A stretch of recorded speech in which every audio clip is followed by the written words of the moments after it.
Middlemarch. By George Eliot. Book 8. Sunset and Sunrise. Chapter 72. Dorothea's impetuous generosity, which would have leaped at once to the vindication of Lydgate from the suspicion of having accepted money as a bribe, underwent a melancholy check when she came to consider all the circumstances of the case by the light of Mr. Fairbrother's experience. "It is a delicate matter to touch," he said. "How can we begin to inquire into it? It must be either publicly by setting the magistrate and coroner to work, or privately by questioning Lydgate. As to the first proceeding, there is no solid ground to go upon, else Hawley would have adopted it, and as to opening the subject with Lydgate, I confess I should shrink from it. He would probably take it as a deadly insult. I have more than once experienced the difficulty of speaking to him on personal matters. And one should know the truth about his conduct beforehand, to feel very confident of a good result. I feel convinced that his conduct has not been guilty. I believe that people are almost always better than their neighbors think they are," said Dorothea. Some of her intensest experience in the last 2 years had set her mind strongly in opposition to any unfavorable construction of others, and for the first time she felt rather discontented with Mr. Fairbrother. She disliked this cautious weighing of consequences, instead of an ardent faith in efforts of justice and mercy, which would conquer by their emotional force. 2 days afterwards, he was dining at the manor with her uncle and the Chethams, and when the dessert was standing uneaten, the servants were out of the room, and Mr. Brooke was nodding in a nap, she returned to the subject with renewed vivacity. "Mr. Lydgate would understand that if his friends hear a calumny about him, their first wish must be to justify him. What do we live for, if it is not to make life less difficult to each other? I cannot be indifferent to the troubles of a man who advised me in my trouble, and attended me in my illness."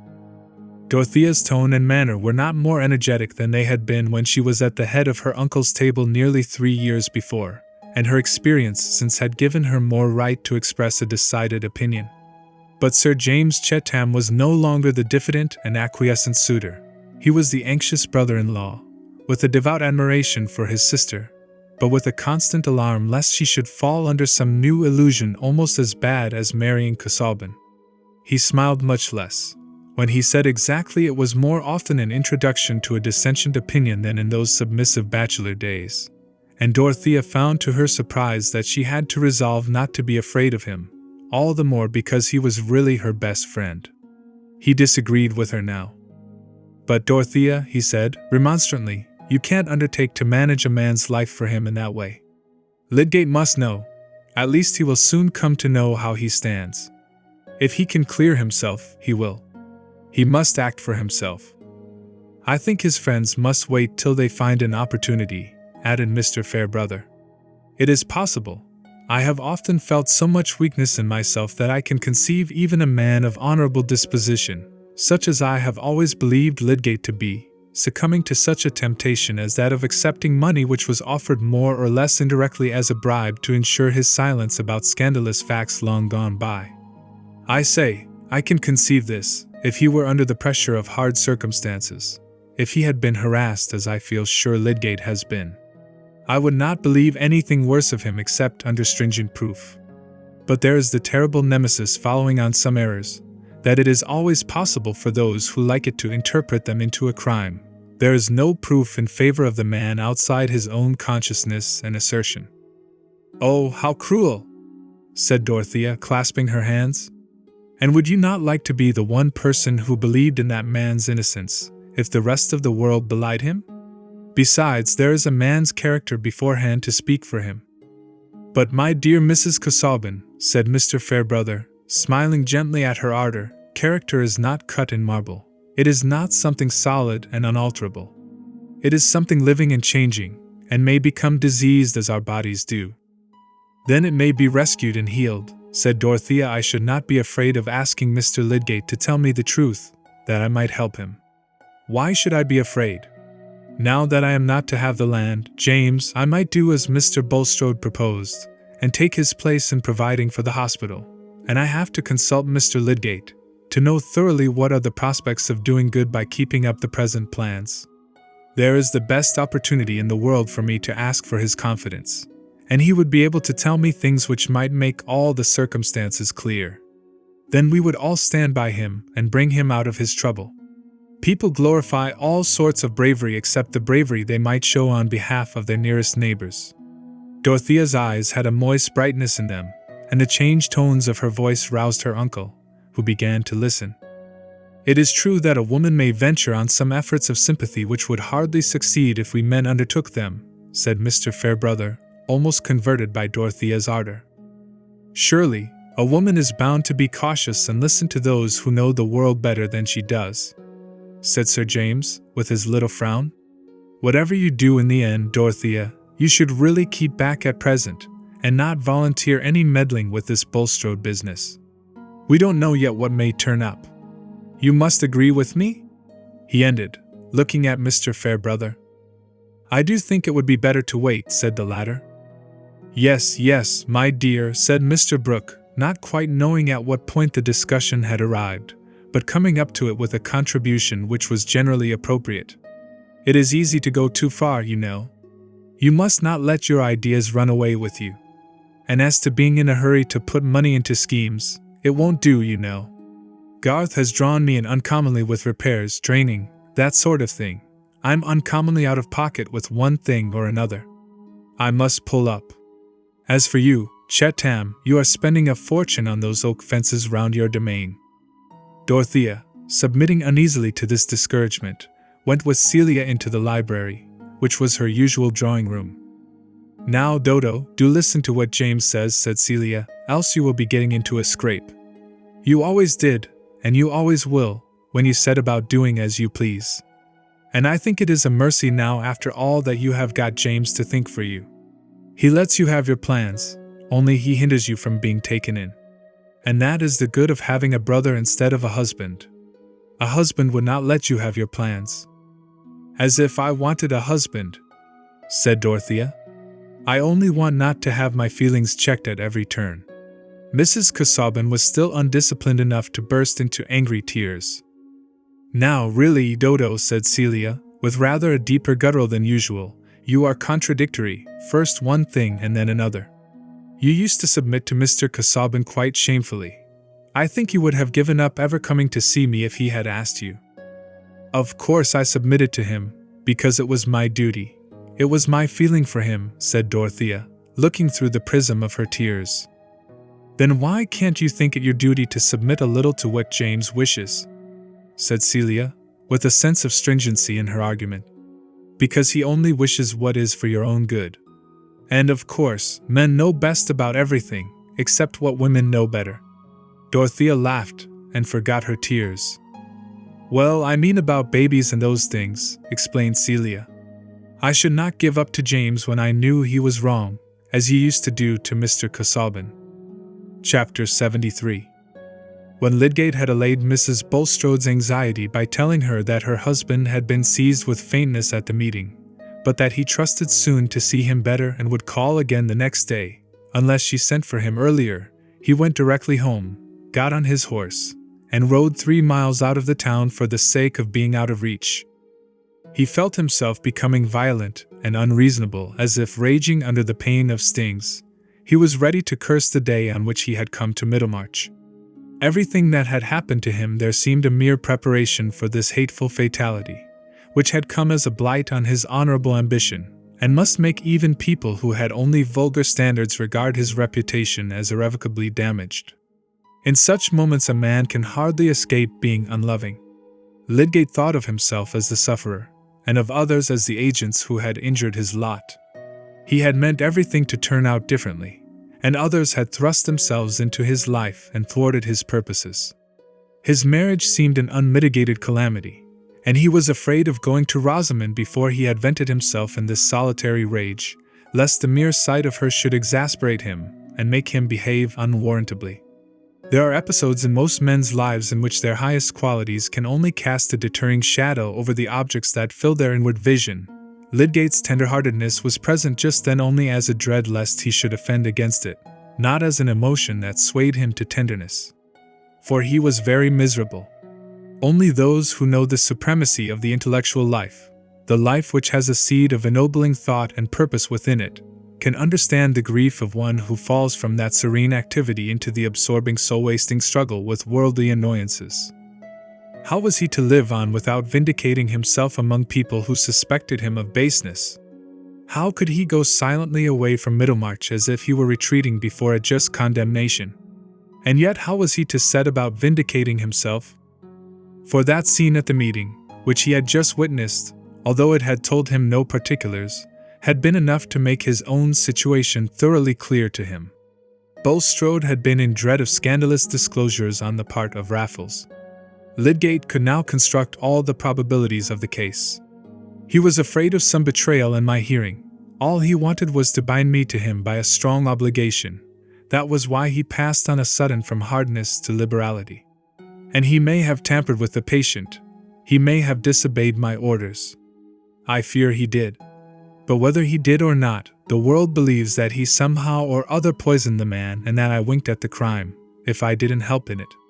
And yet he may not be guilty of the last offense, and it is just possible that the change towards me may have been a genuine relenting, the effect of second thoughts such as he alleged. What we call the just possible is sometimes true, and the thing we find it easier to believe is grossly false.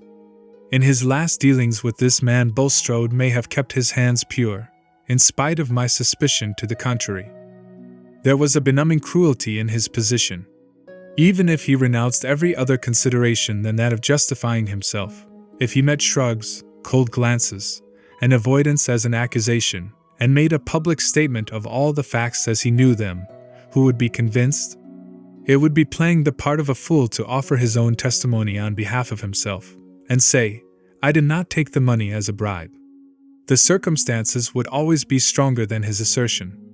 And besides, to come forward and tell everything about himself must include declarations about Bulstrode which would darken the suspicions of others against him. He must tell that he had not known of Raffles' existence when he first mentioned his pressing need of money to Bulstrode, and that he took the money innocently as a result of that communication, not knowing that a new motive for the loan might have arisen on his being called into this man. And after all, the suspicion of Bulstrode's motives might be unjust. But then came the question whether he should have acted in precisely the same way if he had not taken the money. Certainly, if Raffles had continued alive and susceptible of further treatment when he arrived, and he had then imagined any disobedience to his orders on the part of Bulstrode, he would have made a strict inquiry, and if his conjecture had been verified he would have thrown up the case, in spite of his recent heavy obligation. But if he had not received any money, if Bulstrode had never revoked his cold recommendation of bankruptcy, would he, Lydgate, have abstained from all inquiry even on finding the man dead? Would the shrinking from an insult to Bulstrode, would the dubiousness of all medical treatment and the argument that his own treatment would pass for the wrong with most members of his profession, have had just the same force or significance with him? That was the uneasy corner of Lydgate's consciousness while he was reviewing the facts and resisting all reproach. If he had been independent, this matter of a patient's treatment and the distinct rule that he must do or see done that which he believed best for the life committed to him, would have been the point on which he would have been the sturdiest. As it was, he had rested in the consideration that disobedience to his orders, however it might have arisen, could not be considered a crime, that in the dominant opinion obedience to his orders was just as likely to be fatal, and that the affair was simply one of etiquette. Whereas, again and again, in his time of freedom, he had denounced the perversion of pathological doubt into moral doubt, and had said, the purest experiment in treatment may still be conscientious. My business is to take care of life, and to do the best I can think of for it. Science is properly more scrupulous than dogma.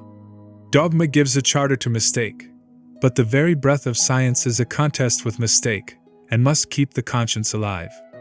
Alas! The scientific conscience had got into the debasing company of money obligation and selfish respects. Is there a medical man of them all in Middlemarch who would question himself as I do? Said poor Lydgate, with a renewed outburst of rebellion against the oppression of his lot. And yet they will all feel warranted in making a wide space between me and them, as if I were a leper. My practice and my reputation are utterly damned, I can see that. Even if I could be cleared by valid evidence, it would make little difference to the blessed world here. I have been set down as tainted and should be cheapened to them all the same." Already there had been abundant signs which had hitherto puzzled him, that just when he had been paying off his debts and getting cheerfully on his feet, the townsmen were avoiding him or looking strangely at him, and in 2 instances it came to his knowledge that patients of his had called in another practitioner. The reasons were too plain now. The general blackballing had begun. No wonder that in Lydgate's energetic nature the sense of a hopeless misconstruction easily turned into a dogged resistance. The scowl which occasionally showed itself on his square brow was not a meaningless accident. Already when he was re-entering the town after that ride taken in the first hours of stinging pain, he was setting his mind on remaining in Middlemarch in spite of the worst that could be done against him. He would not retreat before calumny, as if he submitted to it. He would face it to the utmost, and no act of his should show that he was afraid. It belonged to the generosity as well as defiant force of his nature that he resolved not to shrink from showing to the full his sense of obligation to Bulstrode. It was true that the association with this man had been fatal to him, true that if he had had the £1,000 still in his hands with all his debts unpaid he would have returned the money to Bulstrode, and taken beggary rather than the rescue which had been sullied with the suspicion of a bribe, for, remember, he was one of the proudest among the sons of men.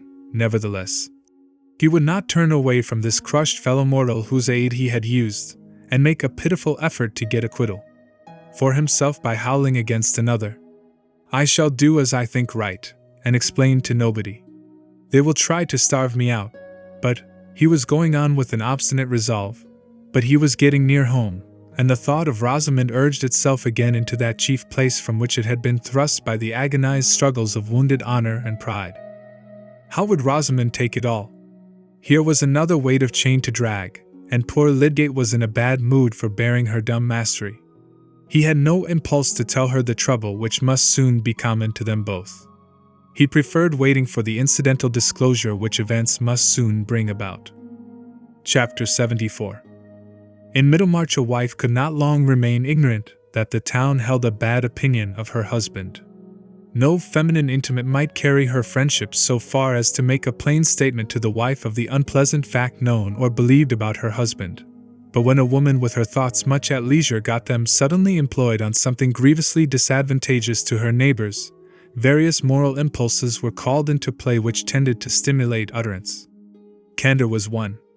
To be candid, in Middlemarch phraseology, meant to use an early opportunity of letting your friends know that you did not take a cheerful view of their capacity, their conduct, or their position, and a robust candor never waited to be asked for its opinion. Then, again, there was the love of truth, a wide phrase, but meaning in this relation, a lively objection to seeing a wife look happier than her husband's character warranted, or manifest too much satisfaction in her lot. The poor thing should have some hint given her that if she knew the truth she would have less complacency in her bonnet, and in light dishes for a supper party. Stronger than all, there was the regard for a friend's moral improvement, sometimes called her soul, which was likely to be benefited by remarks tending to gloom, uttered with the accompaniment of pensive staring at the furniture and a manner implying that the speaker would not tell what was on her mind, from regard to the feelings of her hearer. On the whole, one might say that an ardent charity was at work setting the virtuous mind to make a neighbor unhappy for her good. There were hardly any wives in Middlemarch whose matrimonial misfortunes would in different ways be likely to call forth more of this moral activity than Rosamond and her aunt Bulstrode. Mrs. Bulstrode was not an object of dislike, and had never consciously injured any human being. Men had always thought her a handsome, comfortable woman, and had reckoned it among the signs of Bulstrode's hypocrisy that he had chosen a red-blooded Vincy, instead of a ghastly and melancholy person suited to his low esteem for earthly pleasure. When the scandal about her husband was disclosed, they remarked of her, "Ah, poor woman! She's as honest as the day, she never suspected anything wrong in him, you may depend on it." Women, who were intimate with her, talked together much of poor Harriet, imagined what her feelings must be when she came to know everything, and conjectured how much she had already come to know. There was no spiteful disposition towards her. Rather, there was a busy benevolence anxious to ascertain what it would be well for her to feel and do under the circumstances, which of course kept the imagination occupied with her character and history from the times when she was Harriet Vincy till now. With the review of Mrs. Bulstrode and her position, it was inevitable to associate Rosamond, whose prospects were under the same blight with her aunt's. Rosamond was more severely criticized and less pitied, though she too, as one of the good old Vincy family who had always been known in Middlemarch, was regarded as a victim to marriage with an interloper. The Vincys had their weaknesses, but then they lay on the surface. There was never anything bad to be found out concerning them. Mrs. Bulstrode was vindicated from any resemblance to her husband. Harriet's faults were her own. "She has always been showy," said Mrs. Hackbutt, making tea for a small party, "though she has got into the way of putting her religion forward, to conform to her husband. She has tried to hold her head up above Middlemarch by making it known that she invites clergymen and heaven knows who from Riverston and those places." "We can hardly blame her for that," said Mrs. Sprague, "because few of the best people in the town cared to associate with Bulstrode, and she must have somebody to sit down at her table." "Mr. Thesiger has always countenanced him," said Mrs. Hackbutt. "I think he must be sorry now. But he was never fond of him in his heart, that every one knows," said Mrs. Tom Toller. "Mr. Thesiger never goes into extremes. He keeps to the truth in what is evangelical. It is only clergymen like Mr. Tyke, who want to use dissenting hymn books and that low kind of religion, who ever found Bulstrode to their taste." "I understand, Mr. Tyke is in great distress about him," said Mrs. Hackbutt. "And well he may be. They say the Bulstrodes have half kept the Tyke family. And of course it is a discredit to his doctrines," said Mrs. Sprague, who was elderly and old-fashioned in her opinions. "People will not make a boast of being methodistical in Middlemarch for a good while to come." "I think we must not set down people's bad actions to their religion," said falcon-faced Mrs. Plymdale, who had been listening hitherto. "Oh, my dear, we are forgetting," said Mrs. Sprague. "We ought not to be talking of this before you." "I am sure I have no reason to be partial," said Mrs. Plymdale, coloring. "It's true Mr. Plymdale has always been on good terms with Mr. Bulstrode, and Harriet Vincy was my friend long before she married him. But I have always kept my own opinions and told her where she was wrong, poor thing. Still, in point of religion, I must say, Mr. Bulstrode might have done what he has, and worse, and yet have been a man of no religion. I don't say that there has not been a little too much of that. I like moderation myself. But truth is truth. The men tried at the assizes are not all over religious, I suppose." "Well," said Mrs. Hackbutt, wheeling adroitly, "all I can say is, that I think she ought to separate from him." "I can't say that," said Mrs. Sprague. "She took him for better or worse, you know." "But worse can never mean finding out that your husband is fit for Newgate," said Mrs. Hackbutt.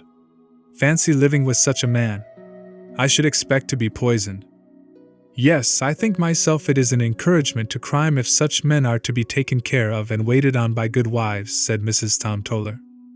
"And a good wife poor Harriet has been," said Mrs. Plymdale. "She thinks her husband the first of men. It's true he has never denied her anything." "Well, we shall see what she will do," said Mrs. Hackbutt.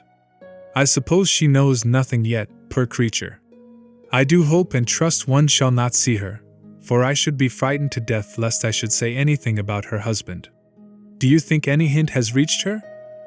"I should hardly think so," said Mrs. Tom Toller. "We hear that he is ill, and has never stirred out of the house since the meeting on Thursday. But she was with her girls at church yesterday, and they had new Tuscan bonnets. Her own had a feather in it. I have never seen that her religion made any difference in her dress." "She wears very neat patterns always," said Mrs. Plymdale, a little stung. "And that feather I know she got dyed a pale lavender on purpose to be consistent.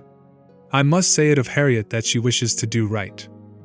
As to her knowing what has happened, it can't be kept from her long," said Mrs. Hackbutt. "The Vincys know, for Mr. Vincy was at the meeting. It will be a great blow to him. There is his daughter as well as his sister." "Yes, indeed," said Mrs. Sprague. "Nobody supposes that Mr. Lydgate can go on holding up his head in Middlemarch. Things look so black about the £1,000 he took just at that man's death. It really makes one shudder." "Pride must have a fall," said Mrs. Hackbutt. "I am not so sorry for Rosamond Vincy that was as I am for her aunt," said Mrs. Plymdale. "She needed a lesson." "I suppose the Bulstrodes will go and live abroad somewhere," said Mrs. Sprague. "That is what is generally done when there is anything disgraceful in a family." "And a most deadly blow it will be to Harriet," said Mrs. Plymdale. "If ever a woman was crushed, she will be. I pity her from my heart. And with all her faults, few women are better. From a girl she had the neatest ways, and was always good-hearted, and as open as the day. You might look into her drawers when you would, always the same. And so she has brought up Kate and Ellen. You may think how hard it will be for her to go among foreigners." "The doctor says that is what he should recommend the Lydgates to do," said Mrs. Sprague. "He says Lydgate ought to have kept among the French." "That would suit her well enough, I dare say," said Mrs. Plymdale. "There is that kind of lightness about her. But she got that from her mother. She never got it from her Aunt Bulstrode, who always gave her good advice, and to my knowledge would rather have had her marry elsewhere." Mrs. Plymdale was in a situation which caused her some complication of feeling.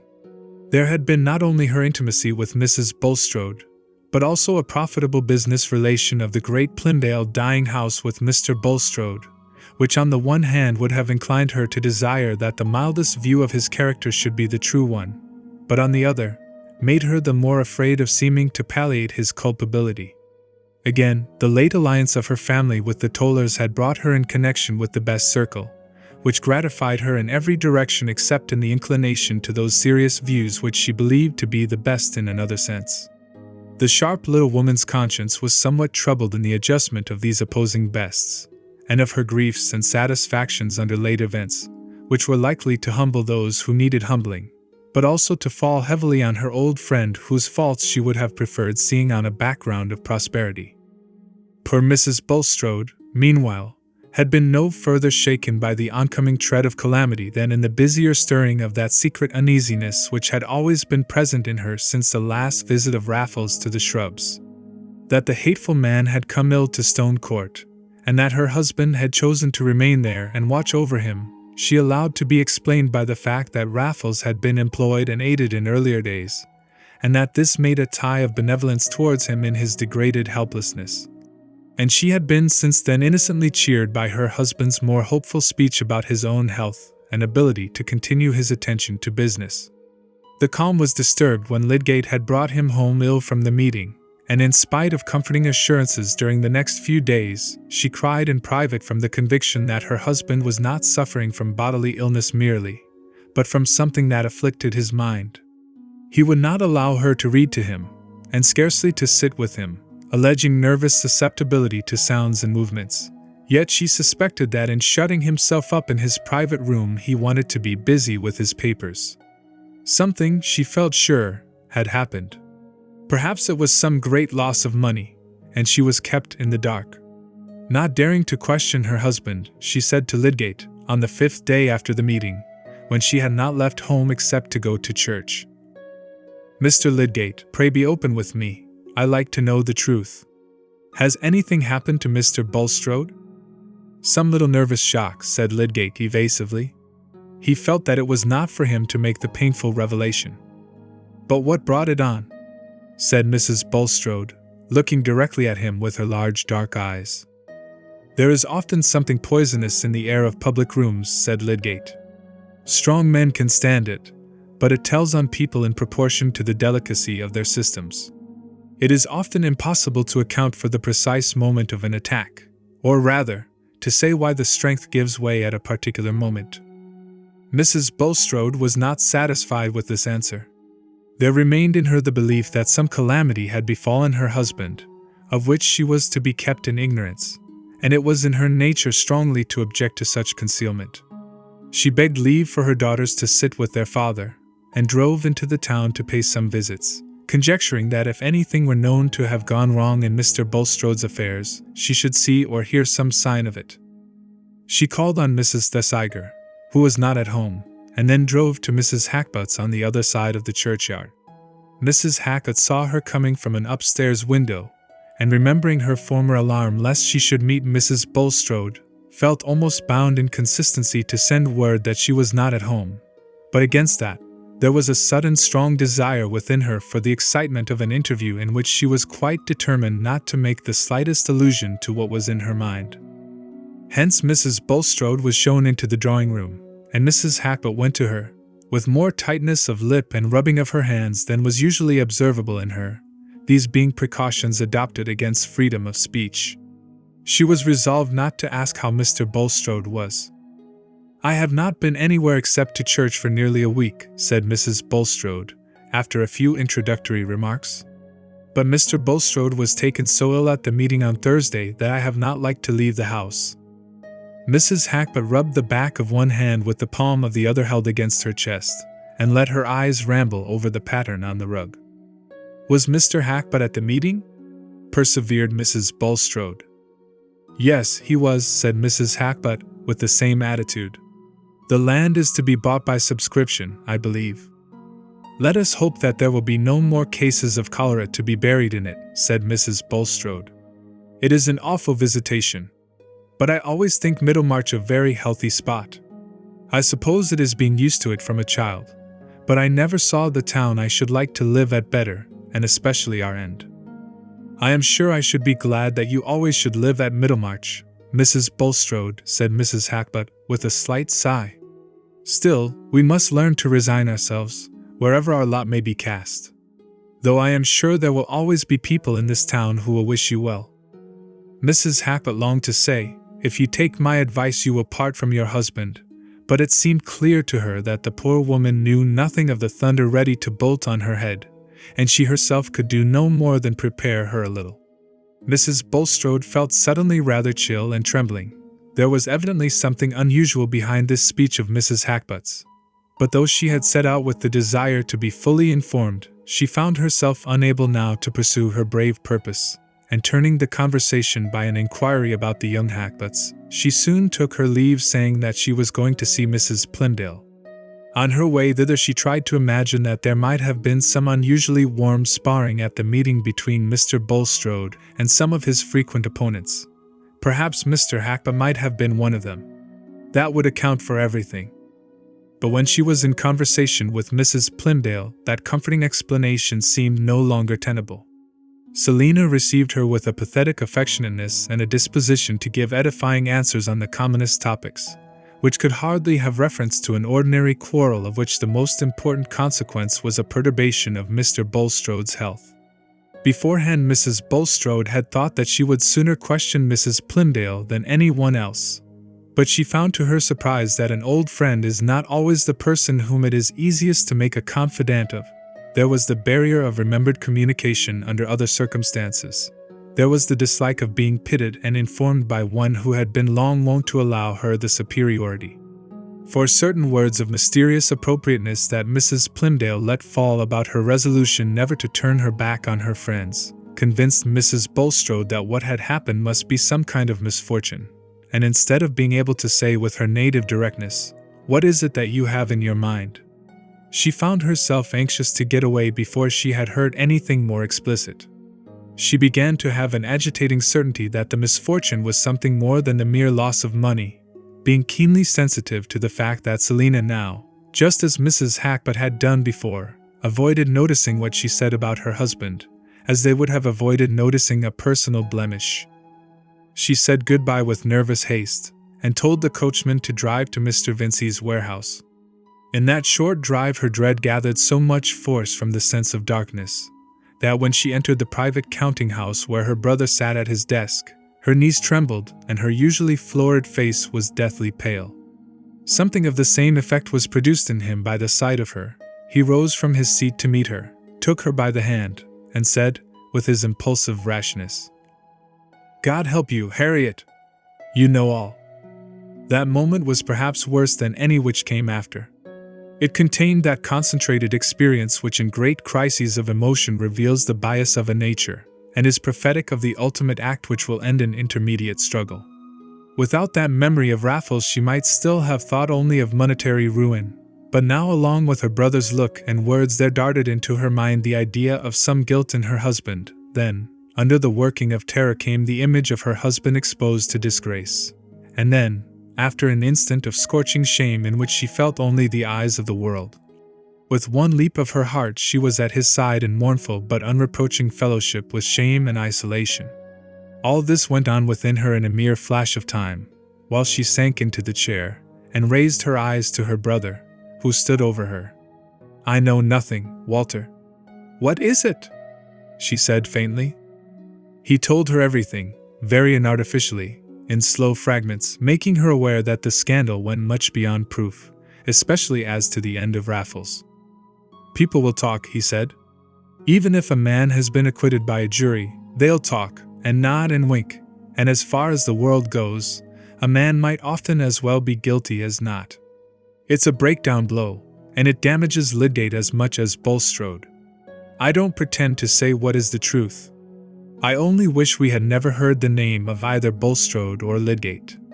You'd better have been a Vincy all your life, and so had Rosamond." Mrs. Bulstrode made no reply. "But you must bear up as well as you can, Harriet. People don't blame you. And I'll stand by you whatever you make up your mind to do," said the brother, with rough but well-meaning affectionateness. "Give me your arm to the carriage, Walter," said Mrs. Bulstrode. "I feel very weak." And when she got home she was obliged to say to her daughter, "I am not well, my dear. I must go and lie down. Attend to your papa. Leave me in quiet. I shall take no dinner." She locked herself in her room. She needed time to get used to her maimed consciousness, her poor lopped life, before she could walk steadily to the place allotted her.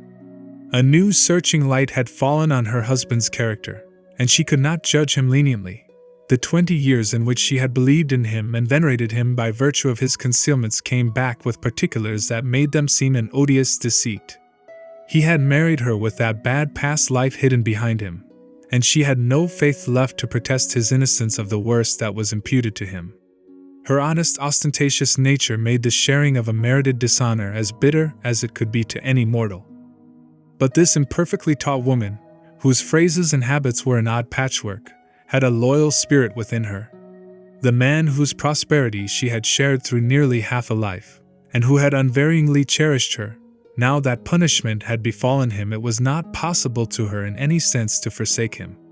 There is a forsaking which still sits at the same board and lies on the same couch with the forsaken soul, withering it the more by unloving proximity. She knew, when she locked her door, that she should unlock it ready to go down to her unhappy husband and espouse his sorrow, and say of his guilt, "I will mourn and not reproach." But she needed time to gather up her strength. She needed to sob out her farewell to all the gladness and pride of her life. When she had resolved to go down, she prepared herself by some little acts which might seem mere folly to a hard onlooker. They were her way of expressing to all spectators, visible or invisible, that she had begun a new life in which she embraced humiliation. She took off all her ornaments and put on a plain black gown, and instead of wearing her much-adorned cap and large bows of hair, she brushed her hair down and put on a plain bonnet cap, which made her look suddenly like an early Methodist.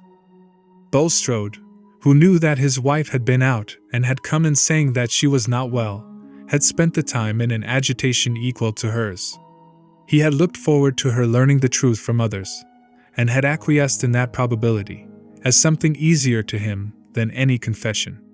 But now that he imagined the moment of her knowledge come, he awaited the result in anguish.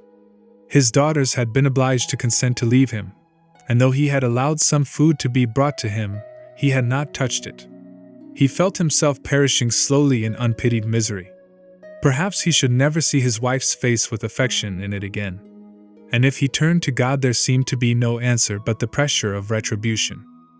It was 8 o'clock in the evening before the door opened and his wife entered. He dared not look up at her. He sat with his eyes bent down, and as she went towards him she thought he looked smaller. He seemed so withered and shrunken.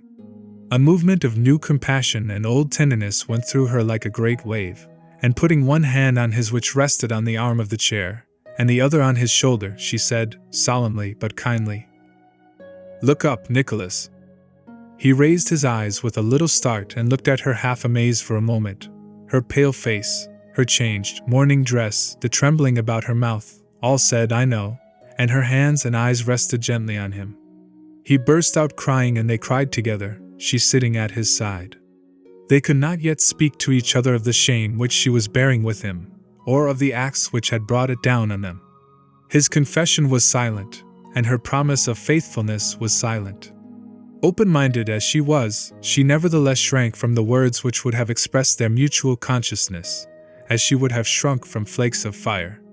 She could not say, "How much is only slander and false suspicion?" And he did not say, "I am innocent." Chapter 75. Rosamond had a gleam of returning cheerfulness when the house was freed from the threatening figure, and when all the disagreeable creditors were paid. But she was not joyous. Her married life had fulfilled none of her hopes, and had been quite spoiled for her imagination. In this brief interval of calm, Lydgate, remembering that he had often been stormy in his hours of perturbation, and mindful of the pain Rosamond had had to bear, was carefully gentle towards her.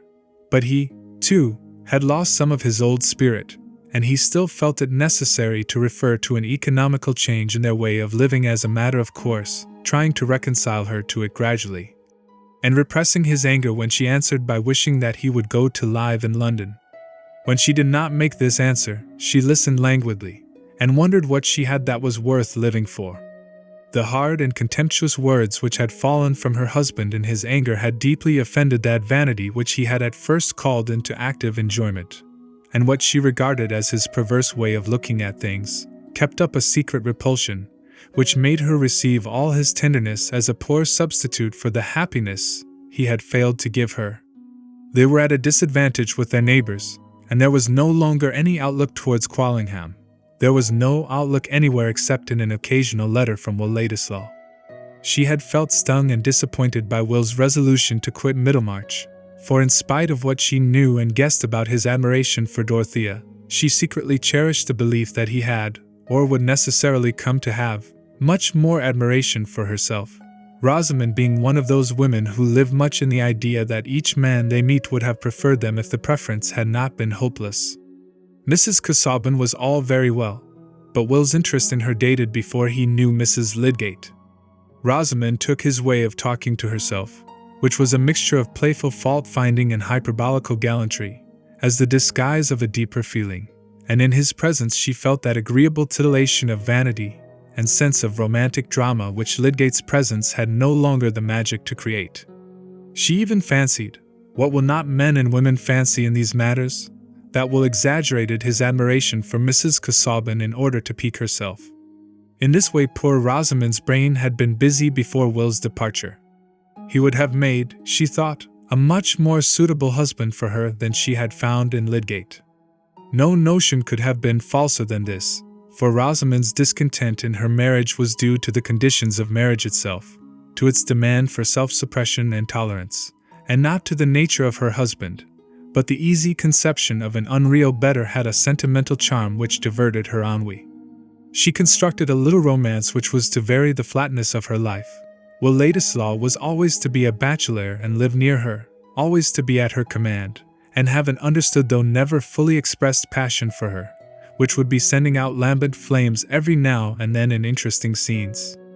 His departure had been a proportionate disappointment, and had sadly increased her weariness of Middlemarch. But at first she had the alternative dream of pleasures in store from her intercourse with the family at Quallingham. Since then the troubles of her married life had deepened, and the absence of other relief encouraged her regretful rumination over that thin romance which she had once fed on. Men and women make sad mistakes about their own symptoms, taking their vague, uneasy longings, sometimes for genius, sometimes for religion, and oftener still for a mighty love. Will Ladislaw had written chatty letters, half to her and half to Lydgate, and she had replied. Their separation, she felt, was not likely to be final, and the change she now most longed for was that Lydgate should go to live in London. Everything would be agreeable in London, and she had set to work with quiet determination to win this result, when there came a sudden, delightful promise which inspirited her. It came shortly before the memorable meeting at the town hall, and was nothing less than a letter from Will Ladislaw to Lydgate, which turned indeed chiefly on his new interest in plans of colonization, but mentioned incidentally that he might find it necessary to pay a visit to Middlemarch within the next few weeks. A very pleasant necessity, he said, almost as good as holidays to a schoolboy. He hoped there was his old place on the rug, and a great deal of music in store for him. But he was quite uncertain as to the time. While Lydgate was reading the letter to Rosamond, her face looked like a reviving flower. It grew prettier and more blooming. There was nothing unendurable now. The debts were paid, Mr. Ladislaw was coming, and Lydgate would be persuaded to leave Middlemarch and settle in London, which was so different from a provincial town. That was a bright bit of morning. But soon the sky became black over poor Rosamond. The presence of a new gloom in her husband, about which he was entirely reserved towards her, for he dreaded to expose his lacerated feeling to her neutrality and misconception, soon received a painfully strange explanation, alien to all her previous notions of what could affect her happiness. In the new gaiety of her spirits, thinking that Lydgate had merely a worse fit of moodiness than usual, causing him to leave her remarks unanswered, and evidently to keep out of her way as much as possible, she chose, a few days after the meeting, and without speaking to him on the subject, to send out notes of invitation for a small evening party, feeling convinced that this was a judicious step, since people seemed to have been keeping aloof from them, and wanted restoring to the old habit of intercourse. When the invitations had been accepted, she would tell Lydgate, and give him a wise admonition as to how a medical man should behave to his neighbors, for Rosamond had the gravest little airs possible about other people's duties. But all the invitations were declined, and the last answer came into Lydgate's hands. "This is Chichley's scratch. What is he writing to you about?" said Lydgate, wonderingly, as he handed the note to her.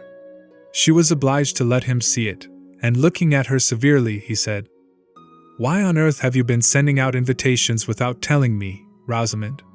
I insist that you will not invite anyone to this house. I suppose you have been inviting others, and they have refused too." She said nothing.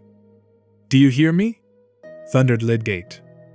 "Yes, certainly I hear you," said Rosamond, turning her head aside with the movement of a graceful long-necked bird. Lydgate tossed his head without any grace and walked out of the room, feeling himself dangerous. Rosamond's thought was that he was getting more and more unbearable, not that there was any new special reason for this peremptoriness.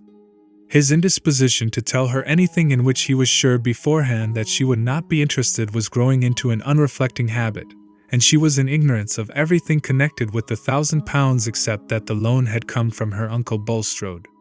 Lydgate's odious humours and their neighbours' apparent avoidance of them had an unaccountable date for her in their relief from money difficulties.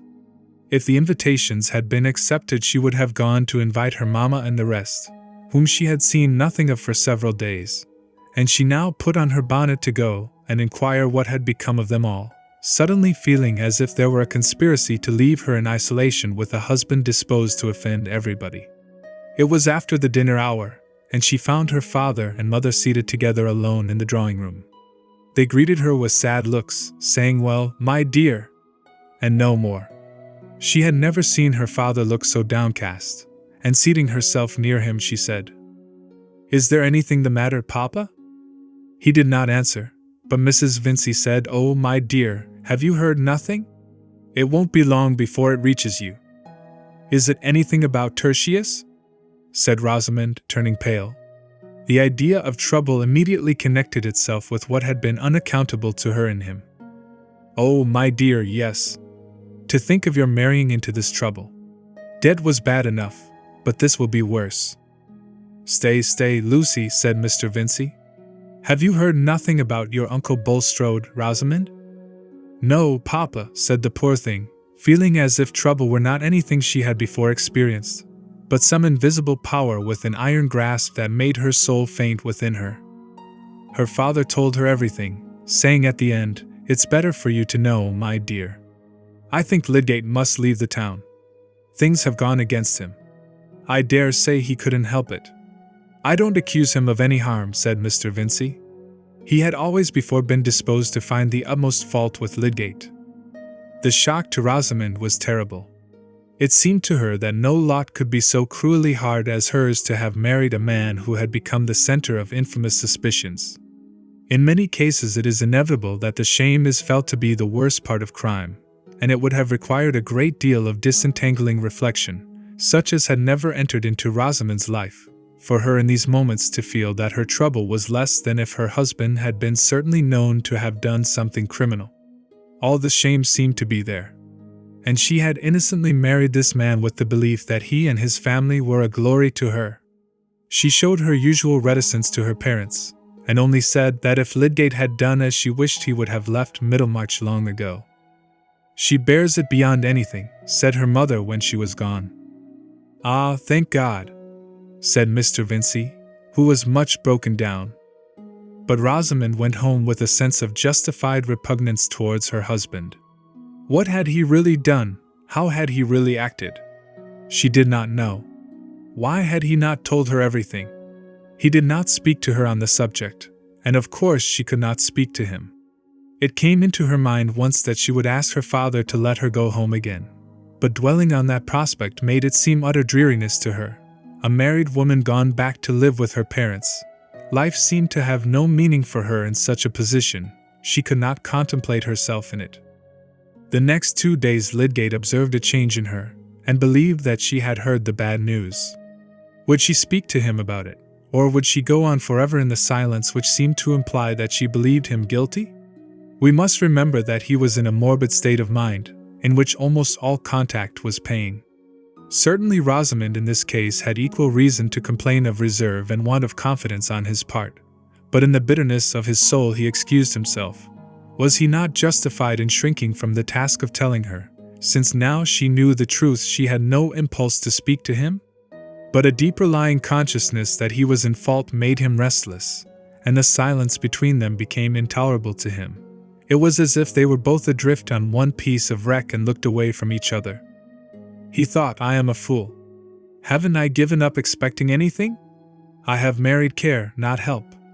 And that evening he said, "Rosamond, have you heard anything that distresses you?"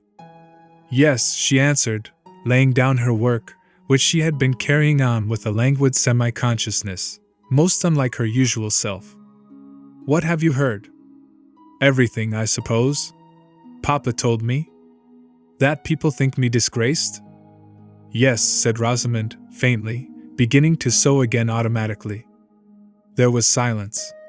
Lydgate thought, if she has any trust in me, any notion of what I am, she ought to speak now and say that she does not believe I have deserved disgrace. But Rosamond on her side went on moving her fingers languidly. Whatever was to be said on the subject she expected to come from Tertius. What did she know? And if he were innocent of any wrong, why did he not do something to clear himself? This silence of hers brought a new rush of gall to that bitter mood in which Lydgate had been saying to himself that nobody believed in him, even Fairbrother had not come forward. He had begun to question her with the intent that their conversation should disperse the chill fog which had gathered between them, but he felt his resolution checked by despairing resentment. Even this trouble, like the rest, she seemed to regard as if it were hers alone. He was always to her a being apart, doing what she objected to. He started from his chair with an angry impulse, and thrusting his hands in his pockets, walked up and down the room. There was an underlying consciousness all the while that he should have to master this anger, and tell her everything, and convince her of the facts. For he had almost learned the lesson that he must bend himself to her nature, and that because she came short in her sympathy, he must give the more. Soon he recurred to his intention of opening himself. The occasion must not be lost. If he could bring her to feel with some solemnity that here was a slander which must be met and not run away from, and that the whole trouble had come out of his desperate want of money, it would be a moment for urging powerfully on her that they should be one in the resolve to do with as little money as possible, so that they might weather the bad time and keep themselves independent. He would mention the definite measures which he desired to take, and win her to a willing spirit. He was bound to try this, and what else was there for him to do? He did not know how long he had been walking uneasily backwards and forwards, but Rosamond felt that it was long, and wished that he would sit down. She too had begun to think this an opportunity for urging on Tertius what he ought to do. Whatever might be the truth about all this misery, there was one dread which asserted itself. Lydgate at last seated himself, not in his usual chair, but in one nearer to Rosamond, leaning aside in it towards her, and looking at her gravely before he reopened the sad subject. He had conquered himself so far, and was about to speak with a sense of solemnity, as on an occasion which was not to be repeated. He had even opened his lips, when Rosamond, letting her hands fall, looked at him and said, "Surely, Tertius." "Well? Surely now at last you have given up the idea of staying in Middlemarch. I cannot go on living here. Let us go to London. Papa, and everyone else, says you had better go. Whatever misery I have to put up with, it will be easier away from here." Lydgate felt miserably jarred.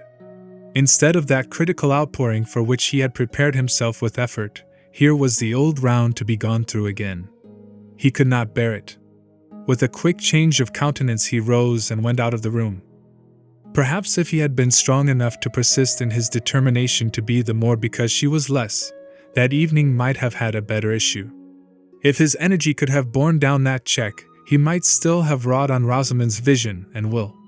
We cannot be sure that any natures, however inflexible or peculiar, will resist this effect from a more massive being than their own. They may be taken by storm and for the moment converted, becoming part of the soul which enwraps them in the ardor of its movement. But poor Lydgate had a throbbing pain within him, and his energy had fallen short of its task. The beginning of mutual understanding and resolve seemed as far off as ever. Nay, it seemed blocked out by the sense of unsuccessful effort. They lived on from day to day with their thoughts still apart, Lydgate going about what work he had in a mood of despair, and Rosamond feeling, with some justification, that he was behaving cruelly. It was of no use to say anything to Tertius, but when Will Ladislaw came, she was determined to tell him everything. In spite of her general reticence, she needed someone who would recognize her wrongs. Chapter 76. Some days later, Lydgate was riding to Lowick Manor, in consequence of a summons from Dorothea. The summons had not been unexpected since it had followed a letter from Mr. Bulstrode, in which he stated that he had resumed his arrangements for quitting Middlemarch, and must remind Lydgate of his previous communications about the hospital, to the purport of which he still adhered. It had been his duty, before taking further steps, to reopen the subject with Mrs. Casaubon, who now wished, as before, to discuss the question with Lydgate. "Your views may possibly have undergone some change," wrote Mr. Bulstrode, "but, in that case also, it is desirable that you should lay them before her." Dorothea awaited his arrival with eager interest. Though, in deference to her masculine advisers, she had refrained from what Sir James had called interfering in this Bulstrode business, the hardship of Lydgate's position was continually in her mind, and when Bulstrode applied to her again about the hospital, she felt that the opportunity was come to her which she had been hindered from hastening. In her luxurious home, wandering under the boughs of her own great trees, her thought was going out over the lot of others, and her emotions were imprisoned. The idea of some active good within her reach haunted her like a passion, and another's need having once come to her as a distinct image, preoccupied her desire with the yearning to give relief, and made her own ease tasteless. She was full of confident hope about this interview with Lydgate, never heeding what was said of his personal reserve, never heeding that she was a very young woman. Nothing could have seemed more irrelevant to Dorothea than insistence on her youth and sex when she was moved to show her human fellowship. As she sat waiting in the library, she could do nothing but live through again all the past scenes which had brought Lydgate into her memories. They all owed their significance to her marriage and its troubles. But no, there were two occasions in which the image of Lydgate had come painfully in connection with his wife and someone else. The pain had been allayed for Dorothea, but it had left in her an awakened conjecture as to what Lydgate's marriage might be to him, a susceptibility to the slightest hint about Mrs. Lydgate. These thoughts were like a drama to her, and made her eyes bright, and gave an attitude of suspense to her whole frame, though she was only looking out from the brown library onto the turf and the bright green buds which stood in relief against the dark evergreens.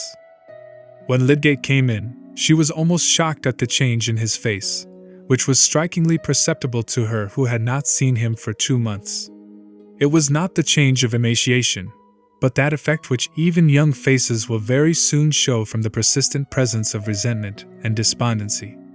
Her cordial look, when she put out her hand to him, softened his expression, but only with melancholy. "I have wished very much to see you for a long while," Mr. Lydgate," said Dorothea when they were seated opposite each other, "but I put off asking you to come until Mr. Bulstrode applied to me again about the hospital. I know that the advantage of keeping the management of it separate from that of the infirmary depends on you, or, at least, on the good which you are encouraged to hope for from having it under your control. And I am sure you will not refuse to tell me exactly what you think. You want to decide whether you should give a generous support to the hospital," said Lydgate. "I cannot conscientiously advise you to do it in dependence on any activity of mine. I may be obliged to leave the town." He spoke curtly, feeling the ache of despair as to his being able to carry out any purpose that Rosamond had set her mind against. "Not because there is no one to believe in you," said Dorothea, pouring out her words in clearness from a full heart. "I know the unhappy mistakes about you. I knew them from the first moment to be mistakes. You have never done anything vile. You would not do anything dishonorable." It was the first assurance of belief in him that had fallen on Lydgate's ears. He drew a deep breath and said, "Thank you." He could say no more. It was something very new and strange in his life that these few words of trust from a woman should be so much to him. "I beseech you to tell me how everything was," said Dorothea fearlessly. "I am sure that the truth would clear you." Lydgate started up from his chair and went towards the window, forgetting where he was. He had so often gone over in his mind the possibility of explaining everything without aggravating appearances that would tell, perhaps unfairly, against Bulstrode, and had so often decided against it. He had so often said to himself that his assertions would not change people's impressions, that Dorothea's words sounded like a temptation to do something which in his soberness he had pronounced to be unreasonable. "Tell me, pray," said Dorothea, with simple earnestness, "then we can consult together. It is wicked to let people think evil of any one falsely, when it can be hindered." Lydgate turned, remembering where he was, and saw Dorothea's face looking up at him with a sweet, trustful gravity. The presence of a noble nature, generous in its wishes, ardent in its charity, changes the lights for us. We begin to see things again in their larger, quieter masses, and to believe that we too can be seen and judged in the wholeness of our character. That influence was beginning to act on Lydgate, who had for many days been seeing all life as one who is dragged and struggling amid the throng. He sat down again, and felt that he was recovering his old self in the consciousness that he was with one who believed in it. "I don't want," he said, "to bear hard on Bulstrode, who has lent me money of which I was in need, though I would rather have gone without it now. He is hunted down and miserable, and has only a poor thread of life in him. But I should like to tell you everything. It will be a comfort to me to speak where belief has gone beforehand, and where I shall not seem to be offering assertions of my own honesty. You will feel what is fair to another, as you feel what is fair to me." "Do trust me," said Dorothea. "I will not repeat anything without your leave. But at the very least, I could say that you have made all the circumstances clear to me, and that I know you are not in any way guilty. Mr. Fairbrother would believe me, and my uncle, and Sir James Chatham. Nay, there are persons in Middlemarch to whom I could go. Although they don't know much of me, they would believe me. They would know that I could have no other motive than truth and justice. I would take any pains to clear you. I have very little to do. There is nothing better that I can do in the world."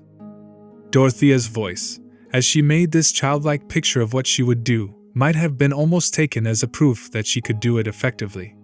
The searching tenderness of her woman's tones seemed made for a defense against ready accusers. Lydgate did not stay to think that she was quixotic. He gave himself up, for the first time in his life, to the exquisite sense of leaning entirely on a generous sympathy, without any check of proud reserve.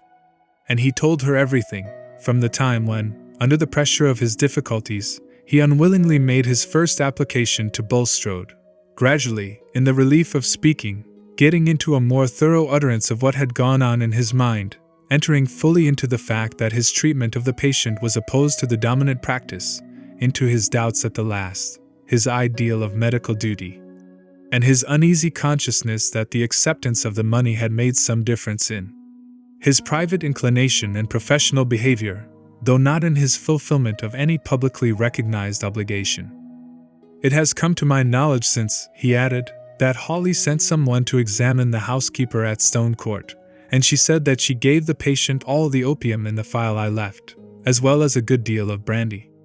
But that would not have been opposed to ordinary prescriptions, even of first-rate men. The suspicions against me had no hold there. They are grounded on the knowledge that I took money, that Bulstrode had strong motives for wishing the man to die, and that he gave me the money as a bribe to concur in some malpractices or other against the patient, that in any case I accepted a bribe to hold my tongue. They are just the suspicions that cling the most obstinately, because they lie in people's inclination and can never be disproved. How my orders came to be disobeyed is a question to which I don't know the answer. It is still possible that Bulstrode was innocent of any criminal intention, even possible that he had nothing to do with the disobedience, and merely abstained from mentioning it. But all that has nothing to do with the public belief. It is one of those cases on which a man is condemned on the ground of his character. It is believed that he has committed a crime in some undefined way, because he had the motive for doing it, and Bulstrode's character has enveloped me, because I took his money. I am simply blighted, like a damaged ear of corn. The business is done and can't be undone. Oh, it is hard, said Dorothea. I understand the difficulty there is in your vindicating yourself, and that all this should have come to you who had meant to lead a higher life than the common, and to find out better ways. I cannot bear to rest in this as unchangeable. I know you meant that. I remember what you said to me when you first spoke to me about the hospital. There is no sorrow I have thought more about than that, to love what is great, and try to reach it, and yet to fail. Yes, said Lydgate, feeling that here he had found room for the full meaning of his grief. I had some ambition. I meant everything to be different with me. I thought I had more strength and mastery. But the most terrible obstacles are such as nobody can see except oneself. Suppose, said Dorothea, meditatively, suppose we kept on the hospital according to the present plan, and you stayed here though only with the friendship and support of a few, the evil feeling towards you would gradually die out. There would come opportunities in which people would be forced to acknowledge that they had been unjust to you, because they would see that your purposes were pure. You may still win a great fame like the Lewis and Laennec I have heard you speak of, and we shall all be proud of you, she ended, with a smile. That might do if I had my old trust in myself, said Lydgate mournfully. Nothing galls me more than the notion of turning round and running away before the slander, leaving it unchecked behind me. Still, I can't ask anyone to put a great deal of money into a plan which depends on me. It would be quite worth my while, said Dorothea simply. Only think. I am very uncomfortable with my money, because they tell me I have too little for any great scheme of the sort I like best, and yet I have too much. I don't know what to do. I have 700 a year of my own fortune, and 1900 a year that Mr. Casaubon left me, and between 3,000 and 4,000 of ready money in the bank. I wish to raise money and pay it off gradually out of my income which I don't want, to buy land with and found a village which should be a school of industry. But Sir James and my uncle have convinced me that the risk would be too great. So you see that what I should most rejoice at would be to have something good to do with my money. I should like it to make other people's lives better to them. It makes me very uneasy, coming all to me who don't want it. A smile broke through the gloom of Lydgate's face. The childlike grave-eyed earnestness with which Dorothea said all this was irresistible, blent into an adorable whole with her ready understanding of high experience. Of lower experience such as plays a great part in the world, poor Mrs. Casaubon had a very blurred short-sighted knowledge, little helped by her imagination. But she took the smile as encouragement of her plan. I think you see now that you spoke too scrupulously, she said, in a tone of persuasion. The hospital would be one good, and making your life quite whole and well again would be another. Lydgate's smile had died away. You have the goodness as well as the money to do all that, if it could be done, he said. But he hesitated a little while, looking vaguely towards the window, and she sat in silent expectation. At last he turned towards her and said impetuously, Why should I not tell you? You know what sort of bond marriage is. You will understand everything. Dorothea felt her heart beginning to beat faster. Had he that sorrow too? But she feared to say any word, and he went on immediately. It is impossible for me now to do anything, to take any step without considering my wife's happiness. The thing that I might like to do if I were alone is become impossible to me. I can't see her miserable. She married me without knowing what she was going into, and it might have been better for her if she had not married me. I know, you could not give her pain if you were not obliged to do it, said Dorothea, with keen memory of her own life. And she has set her mind against staying. She wishes to go. The troubles she has had here have wearied her, said Lydgate, breaking off again, lest he should say too much.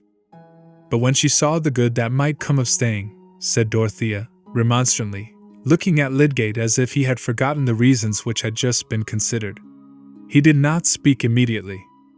She would not see it, he said at last, curtly, feeling at first that this statement must do without explanation. And, indeed, I have lost all spirit about carrying on my life here.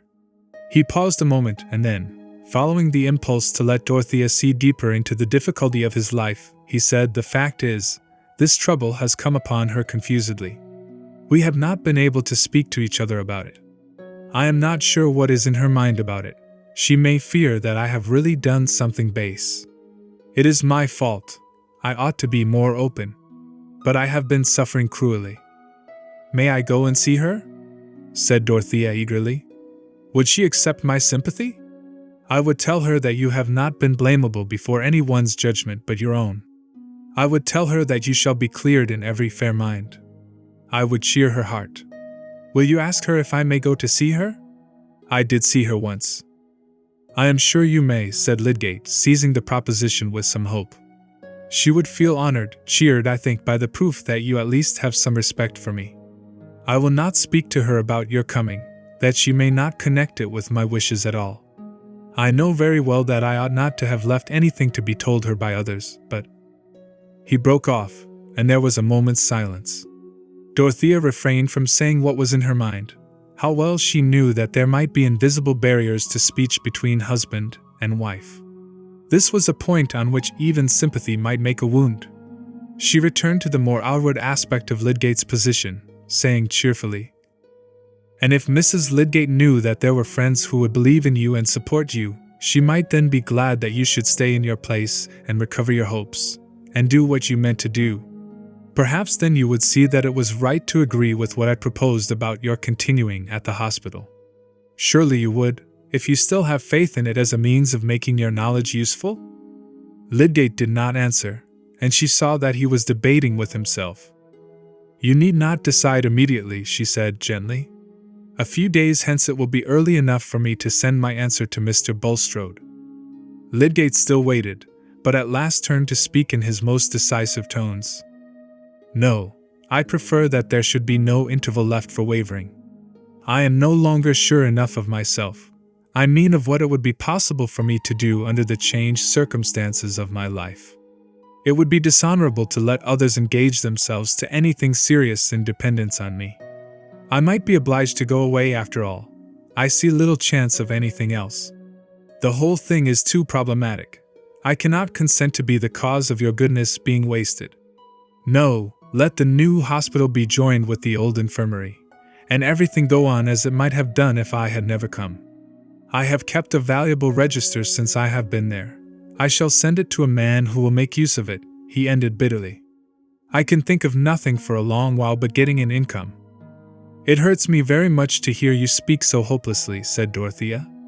"It would be a happiness to your friends, who believe in your future, in your power to do great things, if you would let them save you from that. Think how much money I have. It would be like taking a burthen from me if you took some of it every year till you got free from this fettering want of income. Why should not people do these things? It is so difficult to make shares at all even. This is one way." "God bless you, Mrs. Casaubon," said Lydgate, rising as if with the same impulse that made his words energetic, and resting his arm on the back of the great leather chair he had been sitting in. "It is good that you should have such feelings. But I am not the man who ought to allow himself to benefit by them. I have not given guarantees enough. I must not at least sink into the degradation of being pensioned for work that I never achieved. It is very clear to me that I must not count on anything else than getting away from Middlemarch as soon as I can manage it. I should not be able for a long while, at the very best, to get an income here, and it is easier to make necessary changes in a new place. I must do as other men do, and think what will please the world and bring in money, look for a little opening in the London crowd, and push myself, set up in a watering place, or go to some southern town where there are plenty of idle English, and get myself puffed. That is the sort of shell I must creep into and try to keep my soul alive in. Now that is not brave, said Dorothea, to give up the fight. No, it is not brave, said Lydgate, but if a man is afraid of creeping paralysis? Then, in another tone, yet you have made a great difference in my courage by believing in me. Everything seems more bearable since I have talked to you, and if you can clear me in a few other minds, especially in Fairbrother's, I shall be deeply grateful. The point I wish you not to mention is the fact of disobedience to my orders. That would soon get distorted. After all, there is no evidence for me but people's opinion of me beforehand. You can only repeat my own report of myself. Mr. Fairbrother will believe, others will believe, said Dorothea. I can say of you what will make it stupidity to suppose that you would be bribed to do a wickedness. I don't know, said Lydgate, with something like a groan in his voice. I have not taken a bribe yet. But there is a pale shade of bribery which is sometimes called prosperity. You will do me another great kindness, then, and come to see my wife? Yes, I will. I remember how pretty she is, said Dorothea, into whose mind every impression about Rosamond had cut deep. I hope she will like me. As Lydgate rode away, he thought, this young creature has a heart large enough for the Virgin Mary. She evidently thinks nothing of her own future, and would pledge away half her income at once, as if she wanted nothing for herself but a chair to sit in from which she can look down with those clear eyes at the poor mortals who pray to her. She seems to have what I never saw in any woman before, a fountain of friendship towards men. A man can make a friend of her. Casaubon must have raised some heroic hallucination in her. I wonder if she could have any other sort of passion for a man? Ladislaw? There was certainly an unusual feeling between them, and Casaubon must have had a notion of it. Well, her love might help a man more than her money. Dorothea on her side had immediately formed a plan of relieving Lydgate from his obligation to Bulstrode, which she felt sure was a part, though small, of the galling pressure he had to bear. She sat down at once under the inspiration of their interview, and wrote a brief note, in which she pleaded that she had more claim than Mr. Bulstrode had to the satisfaction of providing the money which had been serviceable to Lydgate, that it would be unkind in Lydgate not to grant her the position of being his helper in this small matter. The favor being entirely to her who had so little that was plainly marked out for her to do with her superfluous money. He might call her a creditor or by any other name if it did but imply that he granted her request. She enclosed a cheque for £1,000, and determined to take the letter with her the next day when she went to see Rosamond. Chapter 77.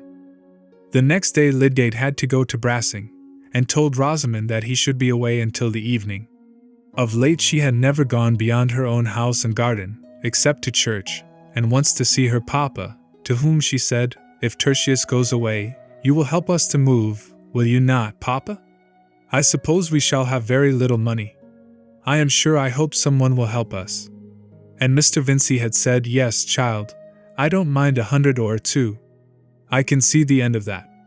With these exceptions she had sat at home in languid melancholy and suspense, fixing her mind on Will Ladislaw's coming as the one point of hope and interest, and associating this with some new urgency on Lydgate to make immediate arrangements for leaving Middlemarch and going to London, till she felt assured that the coming would be a potent cause of the going, without at all seeing how. This way of establishing sequences is too common to be fairly regarded as a peculiar folly in Rosamond. And it is precisely this sort of sequence which causes the greatest shock when it is sundered, for to see how an effect may be produced is often to see possible missings and checks, but to see nothing except the desirable cause, and close upon it the desirable effect, rids us of doubt, and makes our minds strongly intuitive. That was the process going on in poor Rosamond, while she arranged all objects around her with the same nicety as ever, only with more slowness, or sat down to the piano, meaning to play, and then desisting, yet lingering on the music stool with her white fingers suspended on the wooden front, and looking before her in dreamy ennui. Her melancholy had become so marked that Lydgate felt a strange timidity before it, as a perpetual silent reproach, and the strong man, mastered by his keen sensibilities towards this fair fragile creature whose life he seemed somehow to have bruised, shrank from her look, and sometimes started at her approach. Fear of her and fear for her rushing in only the more forcibly after it had been momentarily expelled by exasperation. But this morning Rosamond descended from her room upstairs, where she sometimes sat the whole day when Lydgate was out, equipped for a walk in the town. She had a letter to post, a letter addressed to Mr. Ladislaw and written with charming discretion, but intended to hasten his arrival by a hint of trouble. The servant maid, their sole house servant now, noticed her coming downstairs in her walking dress, and thought there never did anybody look so pretty in a bonnet, poor thing.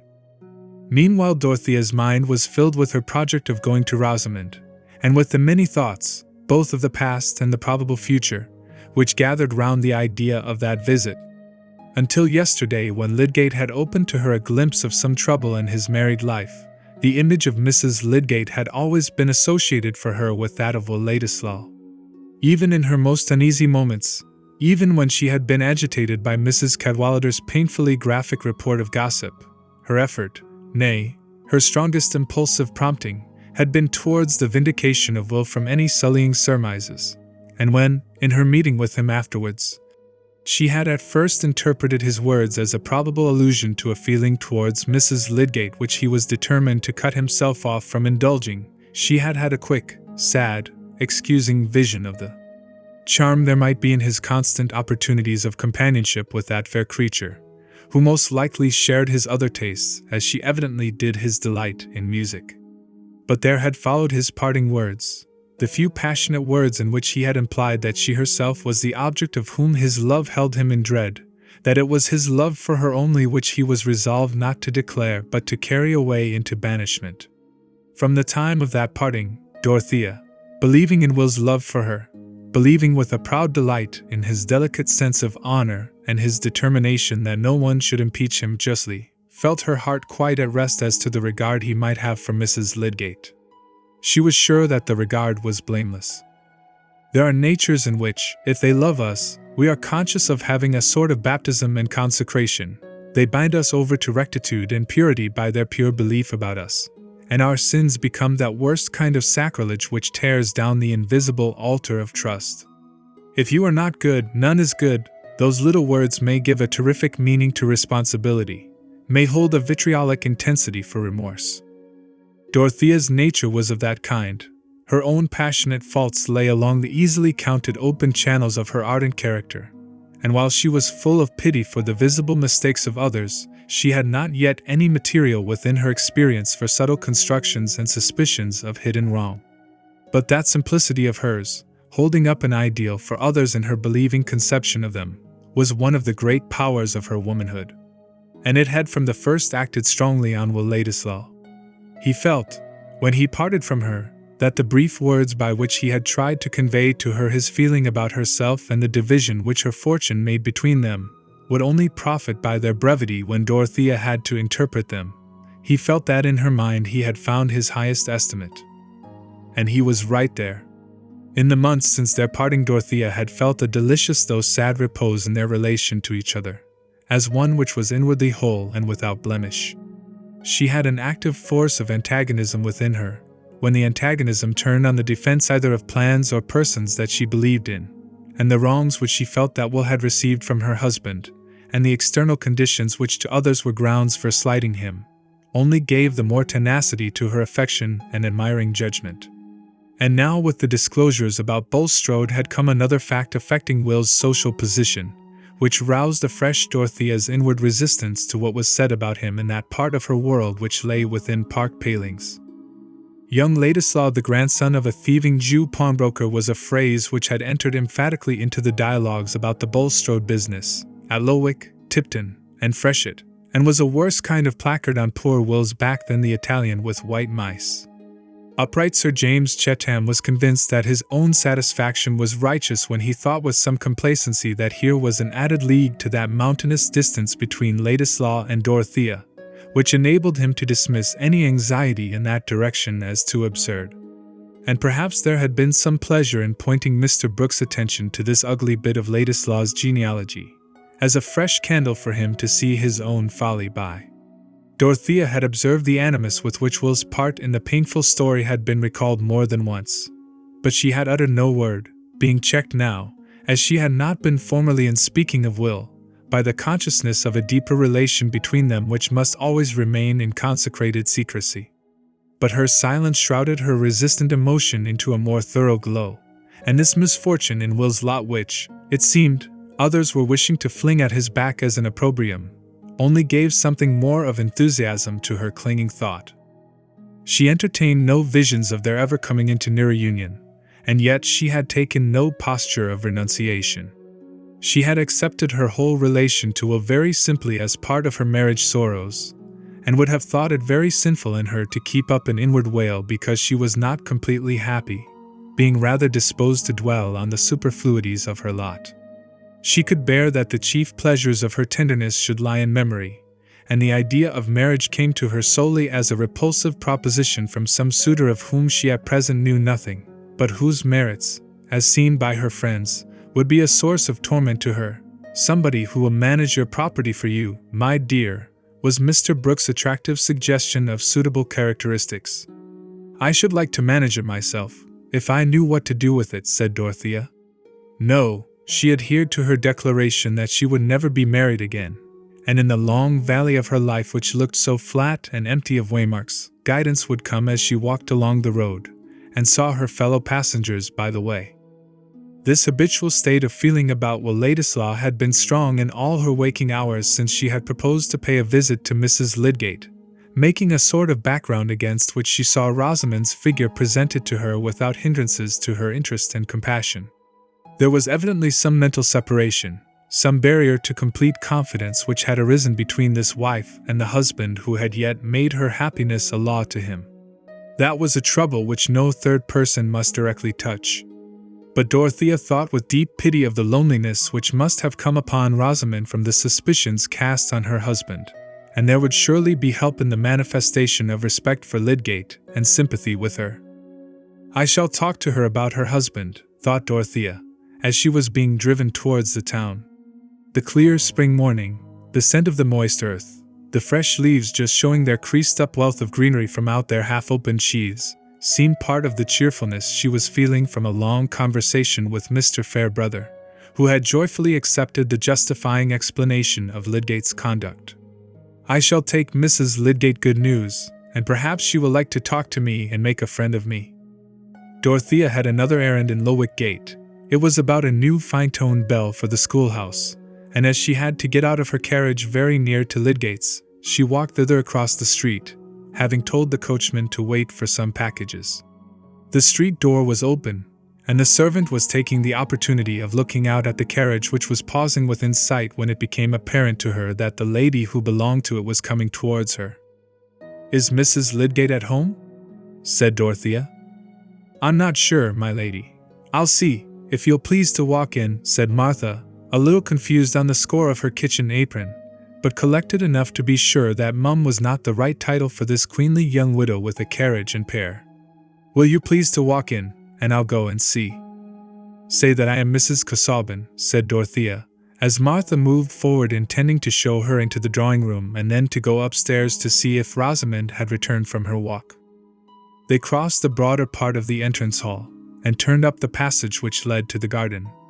The drawing-room door was unlatched, and Martha, pushing it without looking into the room, waited for Mrs. Casaubon to enter and then turned away, the door having swung open and swung back again without noise.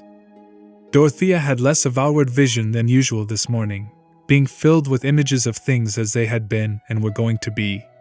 She found herself on the other side of the door without seeing anything remarkable, but immediately she heard a voice speaking in low tones which startled her as with a sense of dreaming in daylight, and advancing unconsciously a step or two beyond the projecting slab of a bookcase, she saw, in the terrible illumination of a certainty which filled up all outlines, something which made her pause, motionless, without self-possession enough to speak.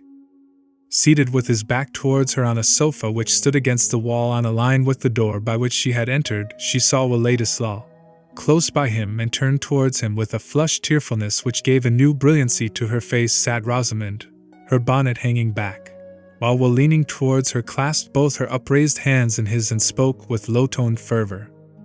Rosamond, in her agitated absorption, had not noticed the silently advancing figure, but when Dorothea, after the first immeasurable instant of this vision, moved confusedly backward and found herself impeded by some piece of furniture, Rosamond was suddenly aware of her presence, and with a spasmodic movement snatched away her hands and rose, looking at Dorothea, who was necessarily arrested. Will Ladislaw, starting up, looked round also, and meeting Dorothea's eyes with a new lightning in them, seemed changing to marble. But she immediately turned them away from him to Rosamond, and said in a firm voice, "Excuse me, Mrs. Lydgate, the servant did not know that you were here. I called to deliver an important letter from Mr. Lydgate, which I wished to put into your own hands." She laid down the letter on the small table which had checked her retreat, and then, including Rosamond and Will in one distant glance and bow, she went quickly out of the room, meeting in the passage the surprised Martha, who said she was sorry the mistress was not at home, and then showed the strange lady out with an inward reflection that grand people were probably more impatient than others. Dorothea walked across the street with her most elastic step and was quickly in her carriage again. "Drive on to Freshitt Hall," she said to the coachman, and anyone looking at her might have thought that though she was paler than usual, she was never animated by a more self-possessed energy. And that was really her experience. It was as if she had drunk a great draught of scorn that stimulated her beyond the susceptibility to other feelings. She had seen something so far below her belief that her emotions rushed back from it and made an excited throng without an object.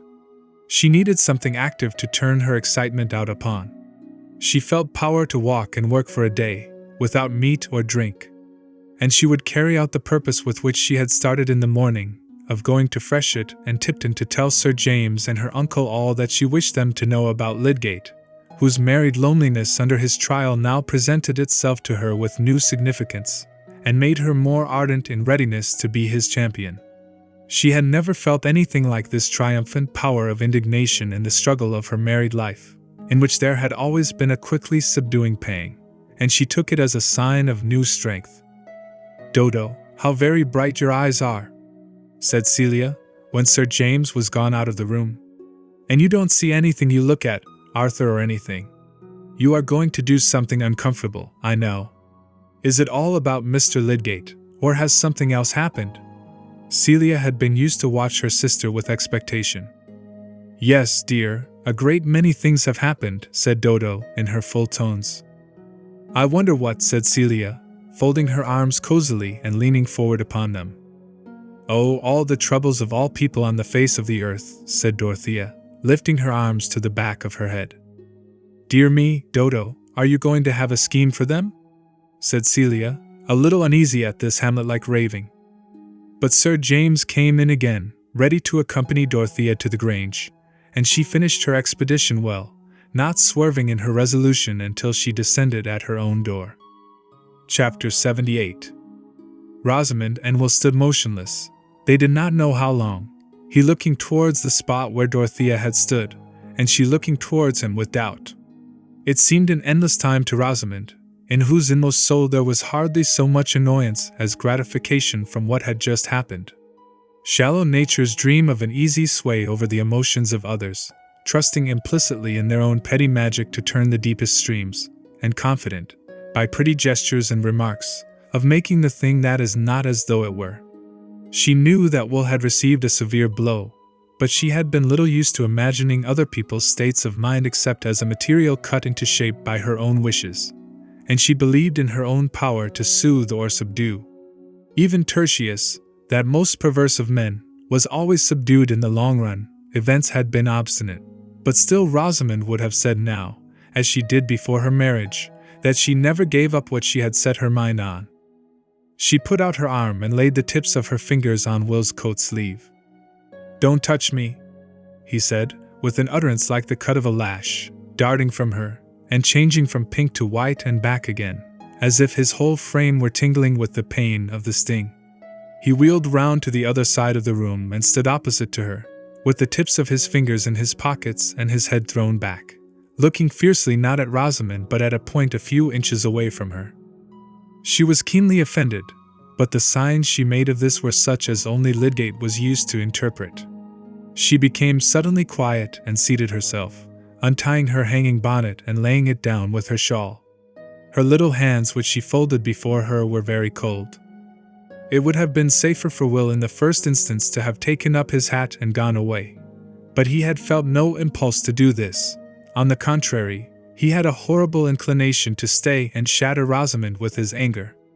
It seemed as impossible to bear the fatality she had drawn down on him without venting his fury as it would be to a panther to bear the javelin wound without springing and biting. And yet, how could he tell a woman that he was ready to curse her? He was fuming under a repressive law which he was forced to acknowledge. He was dangerously poised, and Rosamond's voice now brought the decisive vibration. In flute-like tones of sarcasm she said, "You can easily go after Mrs. Casaubon and explain your preference." "Go after her?" he burst out, with a sharp edge in his voice. "Do you think she would turn to look at me, or value any word I ever uttered to her again at more than a dirty feather?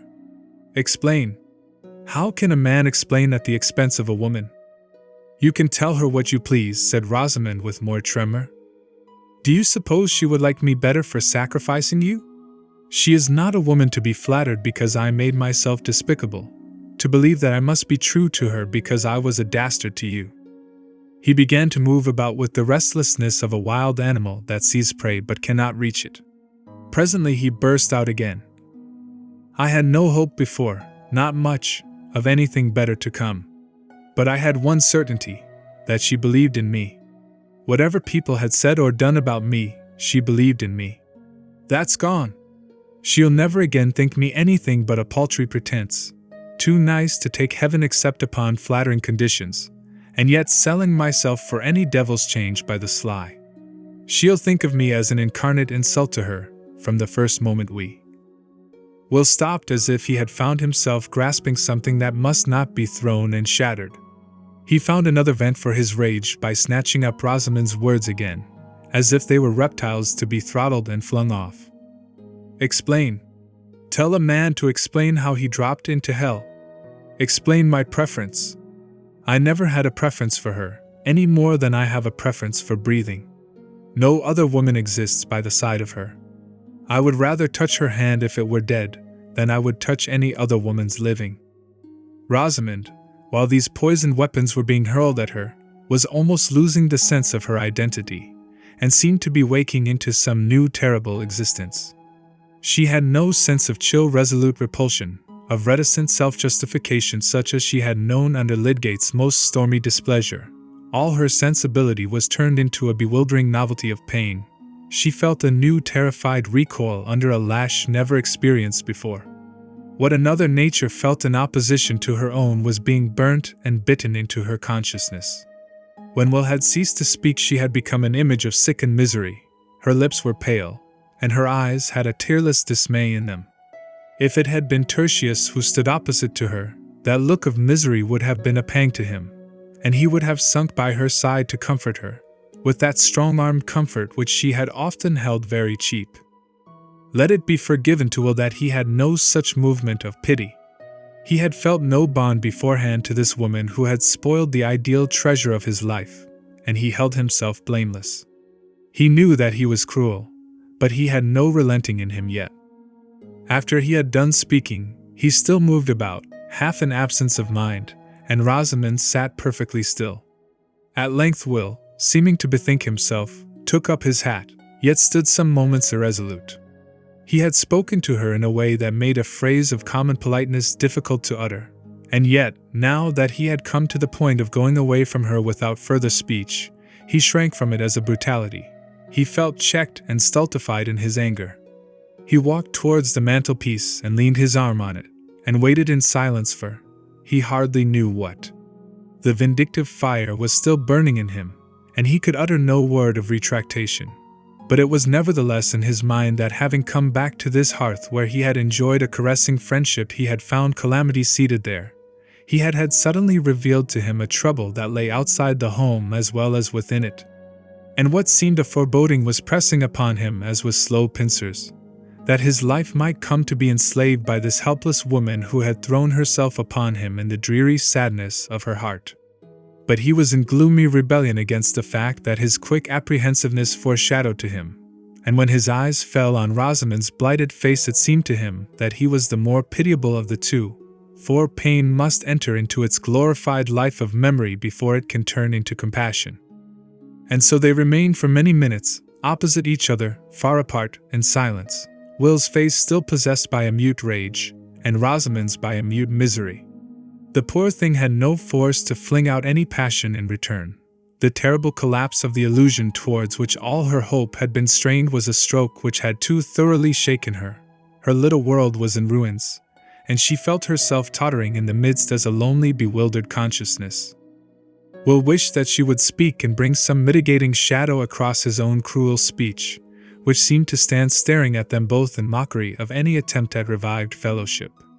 But she said nothing, and at last, with a desperate effort over himself, he asked, "Shall I come in and see Lydgate this evening?"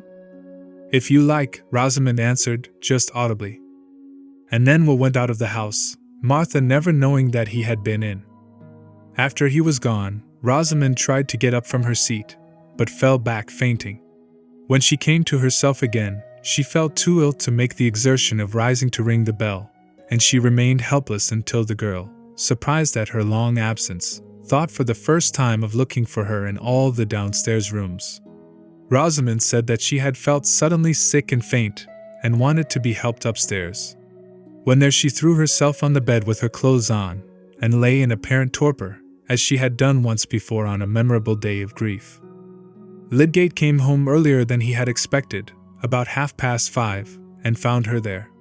The perception that she was ill threw every other thought into the background. When he felt her pulse, her eyes rested on him with more persistence than they had done for a long while, as if she felt some content that he was there. He perceived the difference in a moment, and seating himself by her put his arm gently under her, and bending over her said, "My poor Rosamond, has something agitated you?" Clinging to him, she fell into hysterical sobbings and cries, and for the next hour he did nothing but soothe and tend her. He imagined that Dorothea had been to see her, and that all this effect on her nervous system, which evidently involved some new turning towards himself, was due to the excitement of the new impressions which that visit had raised. Chapter 79.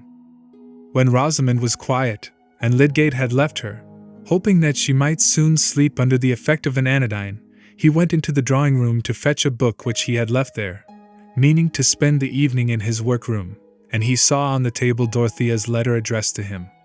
He had not ventured to ask Rosamond if Mrs. Casaubon had called, but the reading of this letter assured him of the fact, for Dorothea mentioned that it was to be carried by herself. When Will Ladislaw came in a little later, Lydgate met him with a surprise which made it clear that he had not been told of the earlier visit, and Will could not say, "Did not Mrs. Lydgate tell you that I came this morning?" "Poor Rosamond is ill," Lydgate added immediately on his greeting. "Not seriously, I hope," said Will. "No, only a slight nervous shock, the effect of some agitation. She has been overwrought lately. The truth is, Ladislaw, I am an unlucky devil. We have gone through several rounds of purgatory since you left, and I have lately got onto a worse ledge of it than ever. I suppose you are only just come down. You look rather battered. You have not been long enough in the town to hear anything?" "I traveled all night and got to the White Hart at 8 o'clock this morning. I have been shutting myself up and resting," said Will, feeling himself a sneak, but seeing no alternative to this evasion. And then he heard Lydgate's account of the troubles which Rosamond had already depicted to him in her way. She had not mentioned the fact of Will's name being connected with the public story, this detail not immediately affecting her, and he now heard it for the first time. "I thought it better to tell you that your name is mixed up with the disclosures," said Lydgate, who could understand better than most men how Ladislaw might be stung by the revelation. "You will be sure to hear it as soon as you turn out into the town.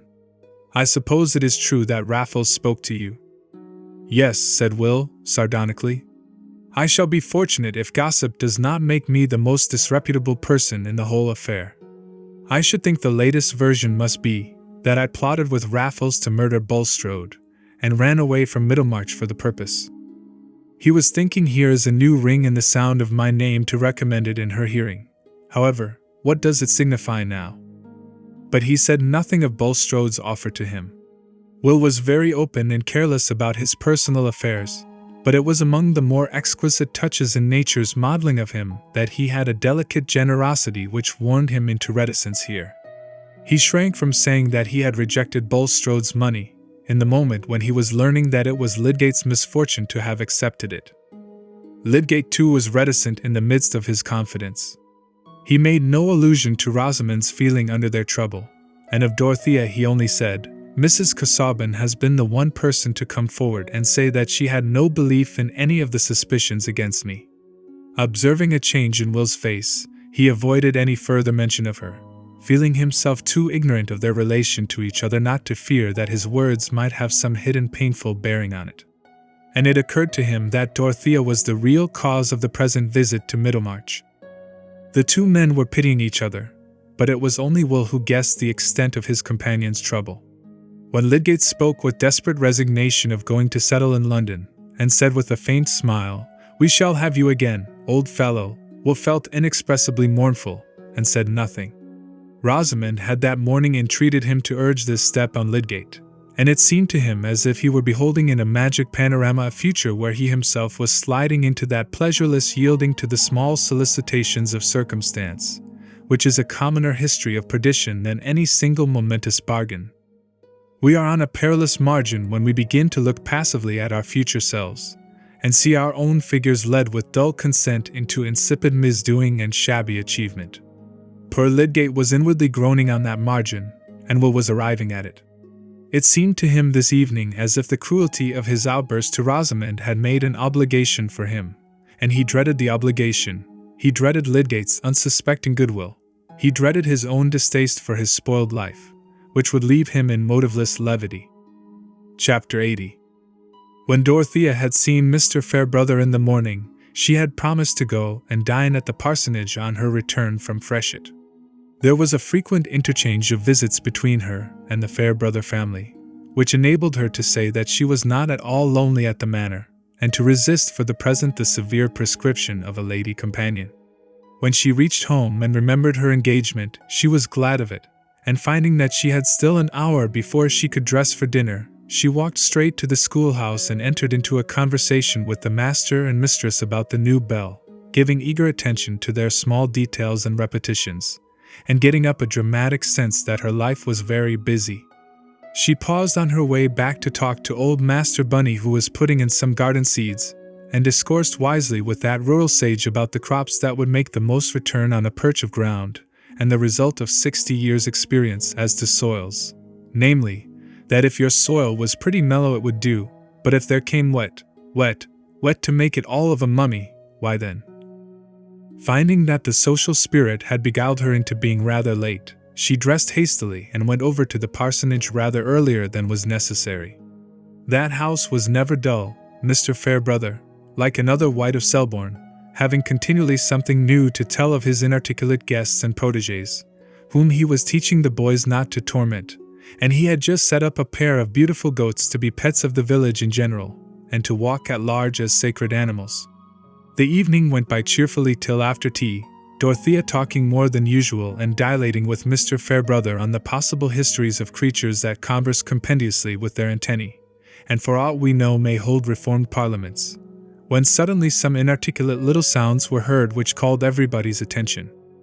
"Henrietta Noble," said Mrs. Fairbrother, seeing her small sister moving about the furniture legs distressfully, "what is the matter?" "I have lost my tortoiseshell lozenge box. I fear the kitten has rolled it away," said the tiny old lady, involuntarily continuing her beaver-like notes. "Is it a great treasure, aunt?" said Mr. Fairbrother, putting up his glasses and looking at the carpet.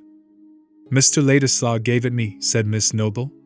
"A German box, very pretty, but if it falls it always spins away as far as it can." "Oh, if it is Ladislaw's present," said Mr. Fairbrother, in a deep tone of comprehension, getting up and hunting. The box was found at last under a chiffonier, and Miss Noble grasped it with delight, saying, "It was under a fender the last time." "That is an affair of the heart with my aunt," said Mr. Fairbrother, smiling at Dorothea, as he reseated himself. "If Henrietta Noble forms an attachment to anyone, Mrs. Casaubon," said his mother, emphatically, "she is like a dog, she would take their shoes for a pillow and sleep the better." "Mr. Ladislaw's shoes, I would," said Henrietta Noble. Dorothea made an attempt at smiling in return. She was surprised and annoyed to find that her heart was palpitating violently, and that it was quite useless to try after a recovery of her former animation. Alarmed at herself, fearing some further betrayal of a change so marked in its occasion, she rose and said in a low voice with undisguised anxiety, "I must go. I have overtired myself." Mr. Fairbrother, quick in perception, rose and said, "It is true, you must have half exhausted yourself in talking about Lydgate. That sort of work tells upon one after the excitement is over." He gave her his arm back to the manor, but Dorothea did not attempt to speak, even when he said good night. The limit of resistance was reached, and she had sunk back helpless within the clutch of inescapable anguish. Dismissing Tantripp with a few faint words, she locked her door, and turning away from it towards the vacant room, she pressed her hands hard on the top of her head, and moaned out, "Oh, I did love him." Then came the hour in which the waves of suffering shook her too thoroughly to leave any power of thought. She could only cry in loud whispers, between her sobs, after her lost belief which she had planted and kept alive from a very little seed since the days in Rome, after her lost joy of clinging with silent love and faith to one who, misprized by others, was worthy in her thought, after her lost woman's pride of reigning in his memory, after her sweet dim perspective of hope, that along some pathway they should meet with unchanged recognition and take up the backward years as a yesterday.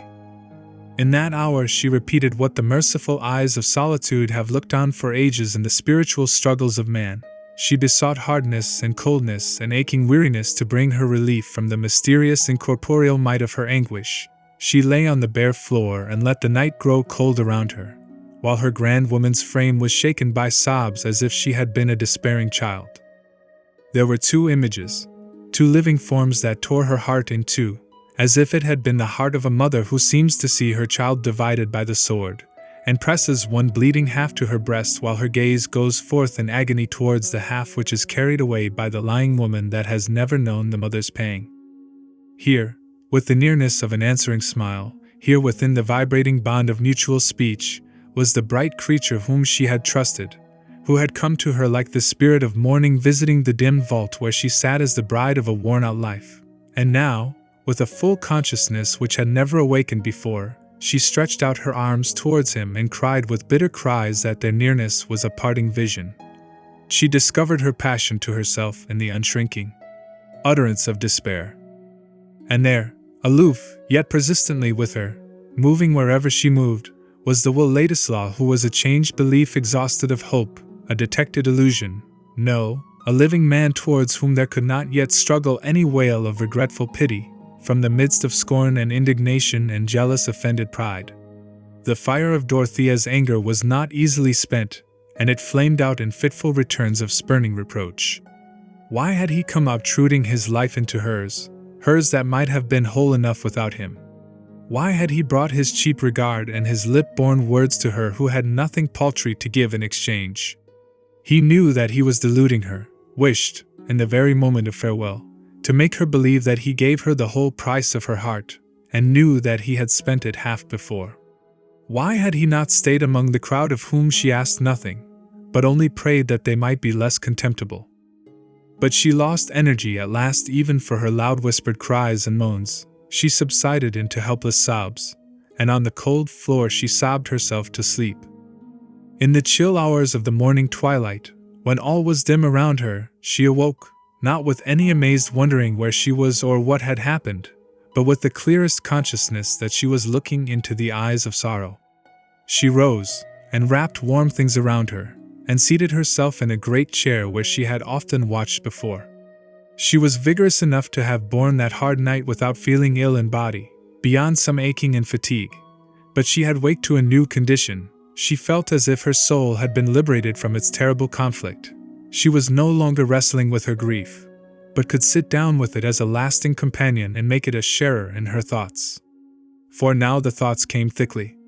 It was not in Dorothea's nature, for longer than the duration of a paroxysm, to sit in the narrow cell of her calamity, in the besotted misery of a consciousness that only sees another's lot as an accident of its own.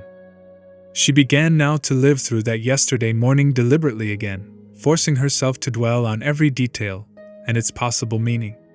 Was she alone in that scene? Was it her event only? She forced herself to think of it as bound up with another woman's life, a woman towards whom she had set out with a longing to carry some clearness and comfort into her beclouded youth.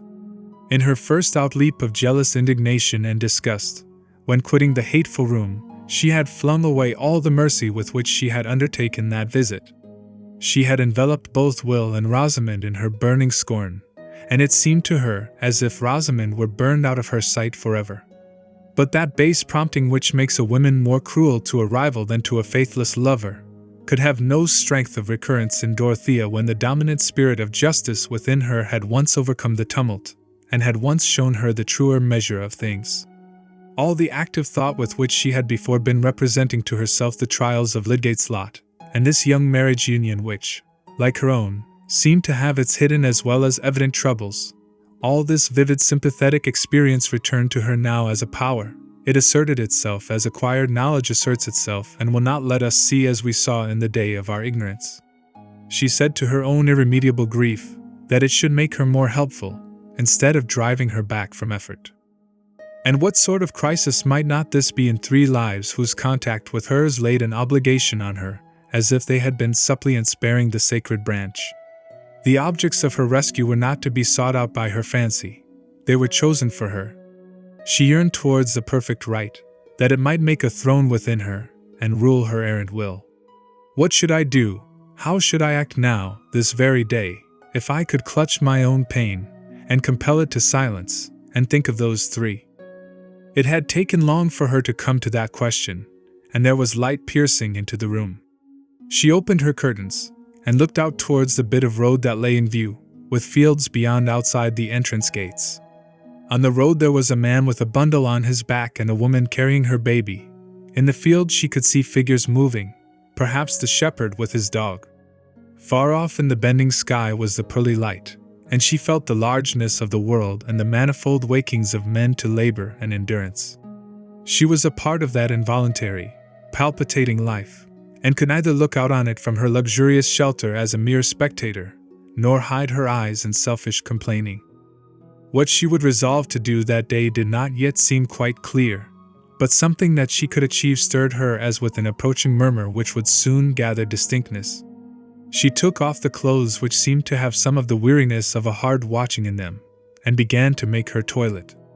Presently she rang for Tantripp, who came in her dressing gown. "Why, madam, you've never been in bed this blessed night," burst out Tantripp, looking first at the bed and then at Dorothea's face, which in spite of bathing had the pale cheeks and pink eyelids of a Mater Dolorosa. "You'll kill yourself, you will. Anybody might think now you had a right to give yourself a little comfort." "Don't be alarmed, Tantripp," said Dorothea, smiling. "I have slept. I am not ill. I shall be glad of a cup of coffee as soon as possible. And I want you to bring me my new dress, and most likely I shall want my new bonnet today. They've lain there a month and more ready for you, madam, and most thankful I shall be to see you with a couple o' pounds worth less of crape," said Tantripp, stooping to light the fire. "There's a reason in mourning, as I've always said, and 3 folds at the bottom of your skirt and a plain quilling in your bonnet, and if ever anybody looked like an angel, it's you in a net quilling, is what's consistent for a second year. At least, that's my thinking," ended Tantripp, looking anxiously at the fire, "and if anybody was to marry me flattering himself I should wear those hideous weepers 2 years for him, he'd be deceived by his own vanity, that's all." "The fire will do, my good Tan," said Dorothea, speaking as she used to do in the old Lausanne days, only with a very low voice. "Get me the coffee." She folded herself in the large chair, and leaned her head against it in fatigued quiescence, while Tantripp went away wondering at this strange contrariness in her young mistress, that just the morning when she had more of a widow's face than ever, she should have asked for her lighter mourning which she had waived before. Tantripp would never have found the clue to this mystery.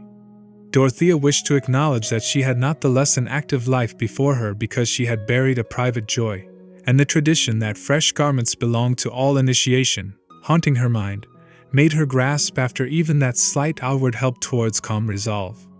For the resolve was not easy. Nevertheless, at 11 o'clock she was walking towards Middlemarch, having made up her mind that she would make as quietly and unnoticeably as possible her second attempt to see and save Rosamond. Chapter 81.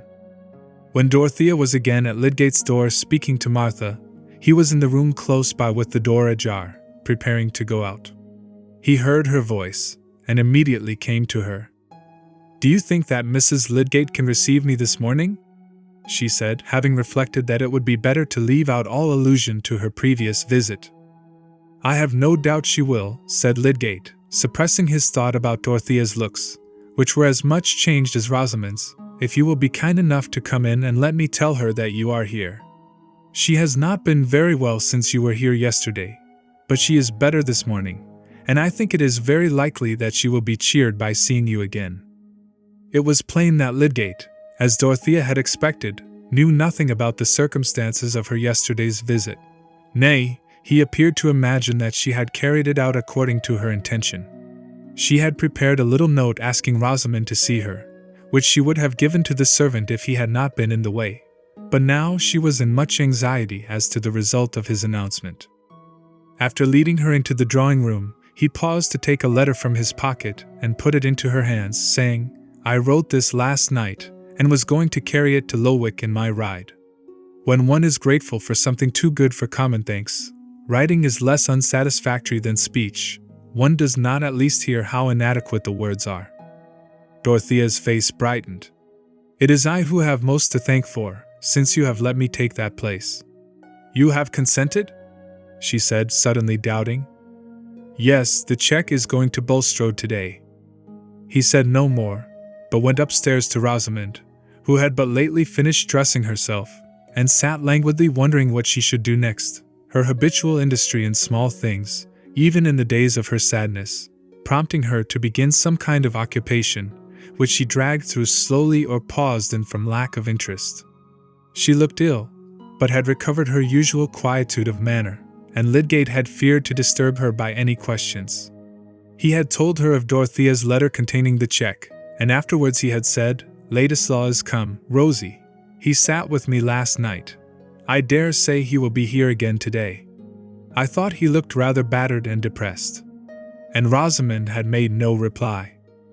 Now, when he came up, he said to her very gently, "Rosie, dear, Mrs. Casaubon is come to see you again.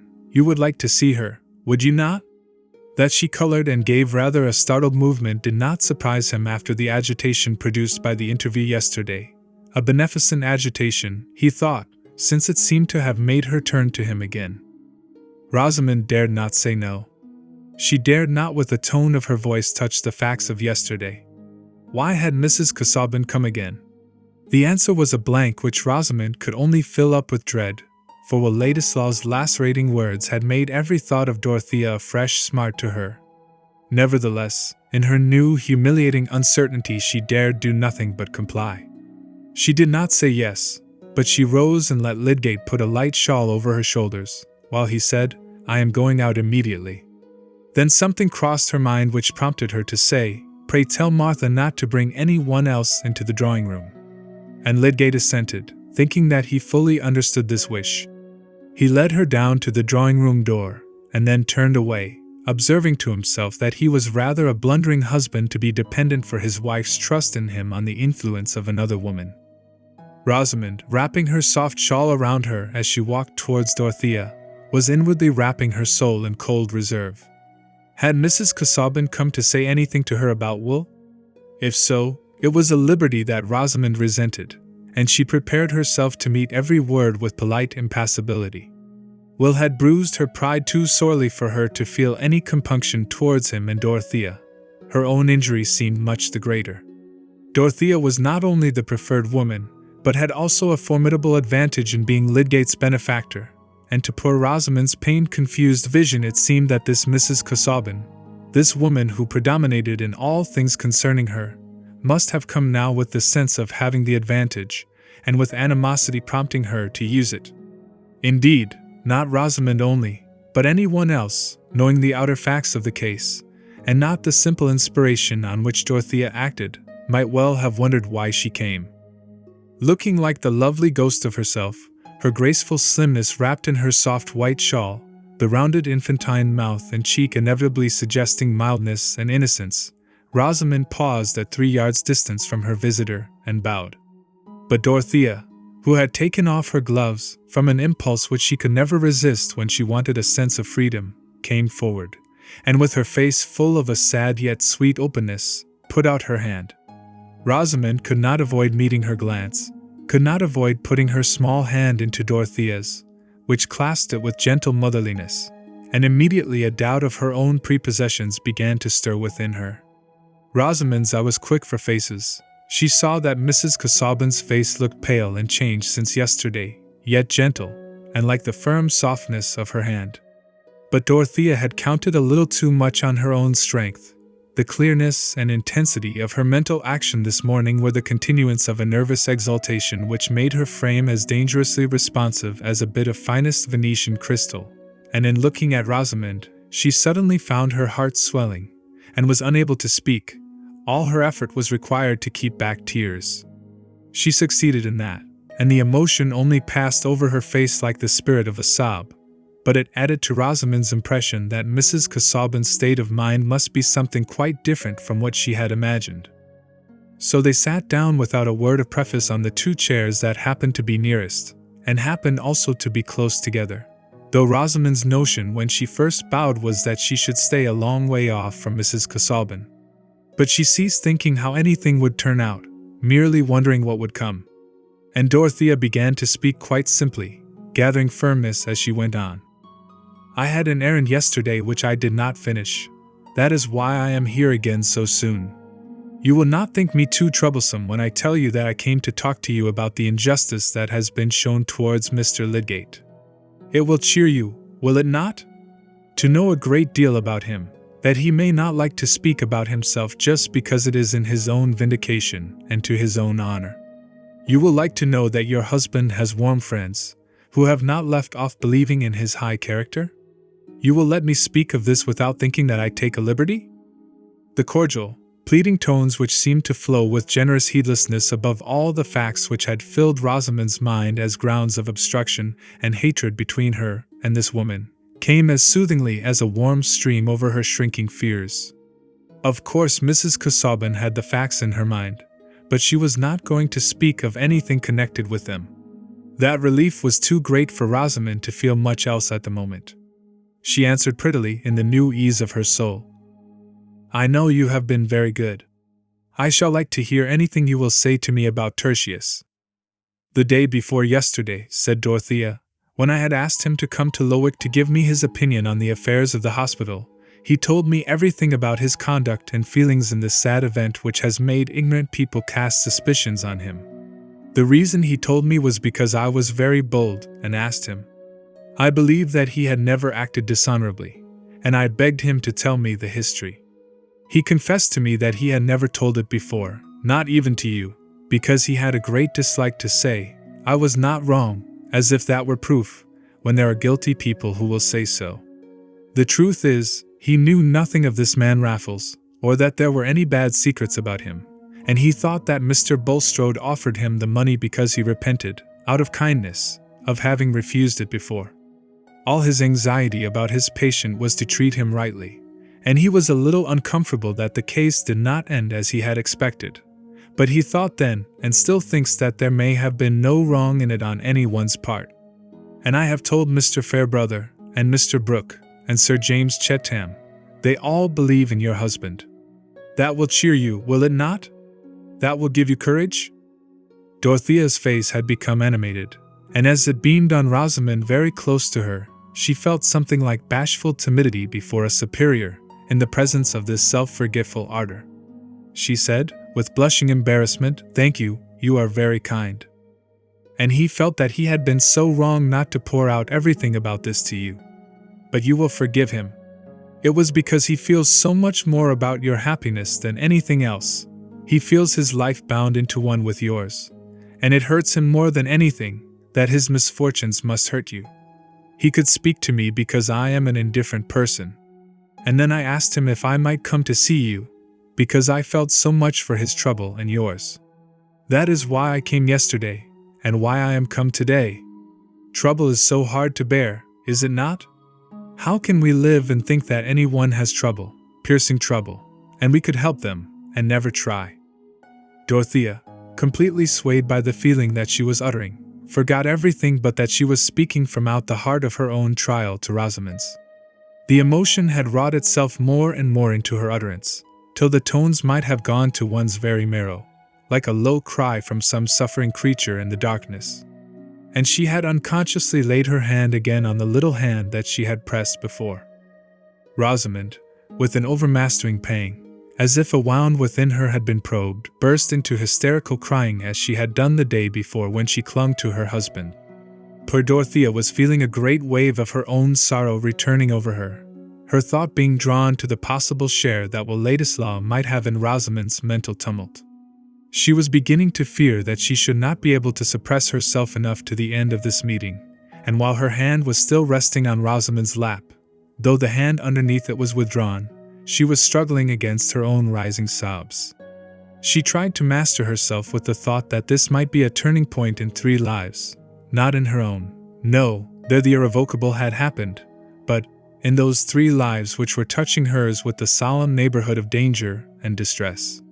The fragile creature who was crying close to her, there might still be time to rescue her from the misery of false incompatible bonds, and this moment was unlike any other. She and Rosamond could never be together again with the same thrilling consciousness of yesterday within them both.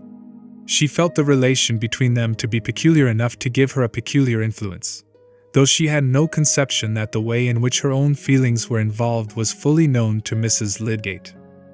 It was a newer crisis in Rosamond's experience than even Dorothea could imagine. She was under the first great shock that had shattered her dream world in which she had been easily confident of herself and critical of others, and this strange unexpected manifestation of feeling in a woman whom she had approached with a shrinking aversion and dread, as one who must necessarily have a jealous hatred towards her, made her soul totter all the more with a sense that she had been walking in an unknown world which had just broken in upon her. When Rosamond's convulsed throat was subsiding into calm, and she withdrew the handkerchief with which she had been hiding her face, her eyes met Dorothea's as helplessly as if they had been blue flowers. What was the use of thinking about behavior after this crying? And Dorothea looked almost as childish, with the neglected trace of a silent terror. Pride was broken down between these two.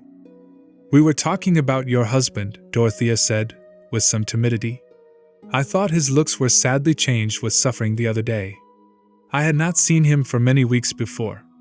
He said he had been feeling very lonely in his trial, but I think he would have borne it all better if he had been able to be quite open with you." "Tertius is so angry and impatient if I say anything," said Rosamond, imagining that he had been complaining of her to Dorothea. "He ought not to wonder that I object to speak to him on painful subjects." "It was himself he blamed for not speaking," said Dorothea. "What he said of you was, that he could not be happy in doing anything which made you unhappy, that his marriage was of course a bond which must affect his choice about everything, and for that reason he refused my proposal that he should keep his position at the hospital, because that would bind him to stay in Middlemarch, and he would not undertake to do anything which would be painful to you. He could say that to me, because he knows that I had much trial in my marriage from my husband's illness, which hindered his plans and saddened him, and he knows that I have felt how hard it is to walk always in fear of hurting another who is tied to us." Dorothea waited a little. She had discerned a faint pleasure stealing over Rosamond's face. But there was no answer, and she went on, with a gathering tremor, "Marriage is so unlike everything else. There is something even awful in the nearness it brings. Even if we loved someone else better than those we were married to, it would be no use." Poor Dorothea, in her palpitating anxiety, could only seize her language brokenly. "I mean, marriage drinks up all our power of giving or getting any blessedness in that sort of love. I know it may be very dear, but it murders our marriage, and then the marriage stays with us like a murder, and everything else is gone. And then our husband, if he loved and trusted us, and we have not helped him, but made a curse in his life." Her voice had sunk very low. There was a dread upon her of presuming too far, and of speaking as if she herself were perfection addressing error. She was too much preoccupied with her own anxiety to be aware that Rosamond was trembling too, and filled with the need to express pitying fellowship rather than rebuke, she put her hands on Rosamond's, and said with more agitated rapidity, I know that the feeling may be very dear. It has taken hold of us unawares. It is so hard, it may seem like death to part with it, and we are weak. I am weak." The waves of her own sorrow, from out of which she was struggling to save another, rushed over Dorothea with conquering force. She stopped in speechless agitation, not crying, but feeling as if she were being inwardly grappled. Her face had become of a deathlier paleness, her lips trembled, and she pressed her hands helplessly on the hands that lay under them. Rosamond, taken hold of by an emotion stronger than her own, hurried along in a new movement which gave all things some new, awful, undefined aspect, could find no words, but involuntarily she put her lips to Dorothea's forehead, which was very near her, and then for a minute the two women clasped each other as if they had been in a shipwreck. "You are thinking what is not true," said Rosamond, in an eager half-whisper, while she was still feeling Dorothea's arms round her, urged by a mysterious necessity to free herself from something that oppressed her, as if it were blood guiltiness. They moved apart, looking at each other.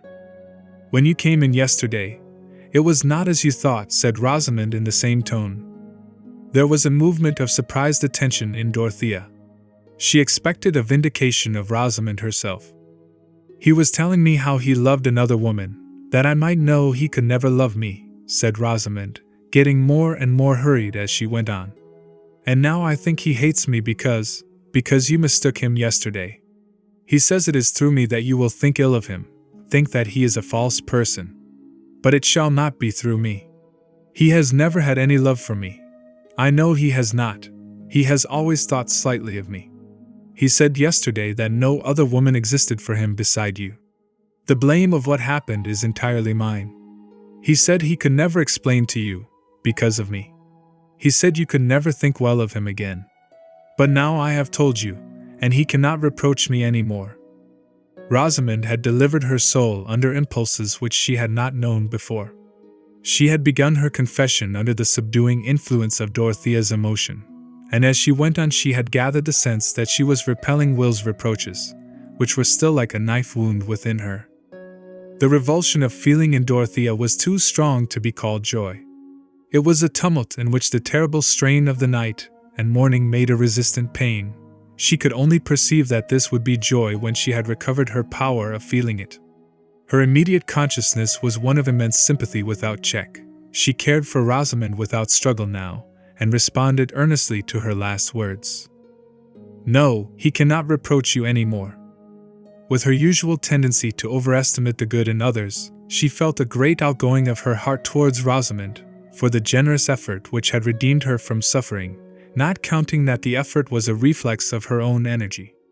After they had been silent a little, she said, "You are not sorry that I came this morning?" "No, you have been very good to me," said Rosamond. "I did not think that you would be so good. I was very unhappy. I am not happy now. Everything is so sad. But better days will come. Your husband will be rightly valued, and he depends on you for comfort. He loves you best. The worst loss would be to lose that, and you have not lost it," said Dorothea. She tried to thrust away the too overpowering thought of her own relief, lest she should fail to win some sign that Rosamond's affection was yearning back towards her husband. "Tertius did not find fault with me, then?" said Rosamond, understanding now that Lydgate might have said anything to Mrs. Casaubon, and that she certainly was different from other women. Perhaps there was a faint taste of jealousy in the question. A smile began to play over Dorothea's face as she said, "No, indeed.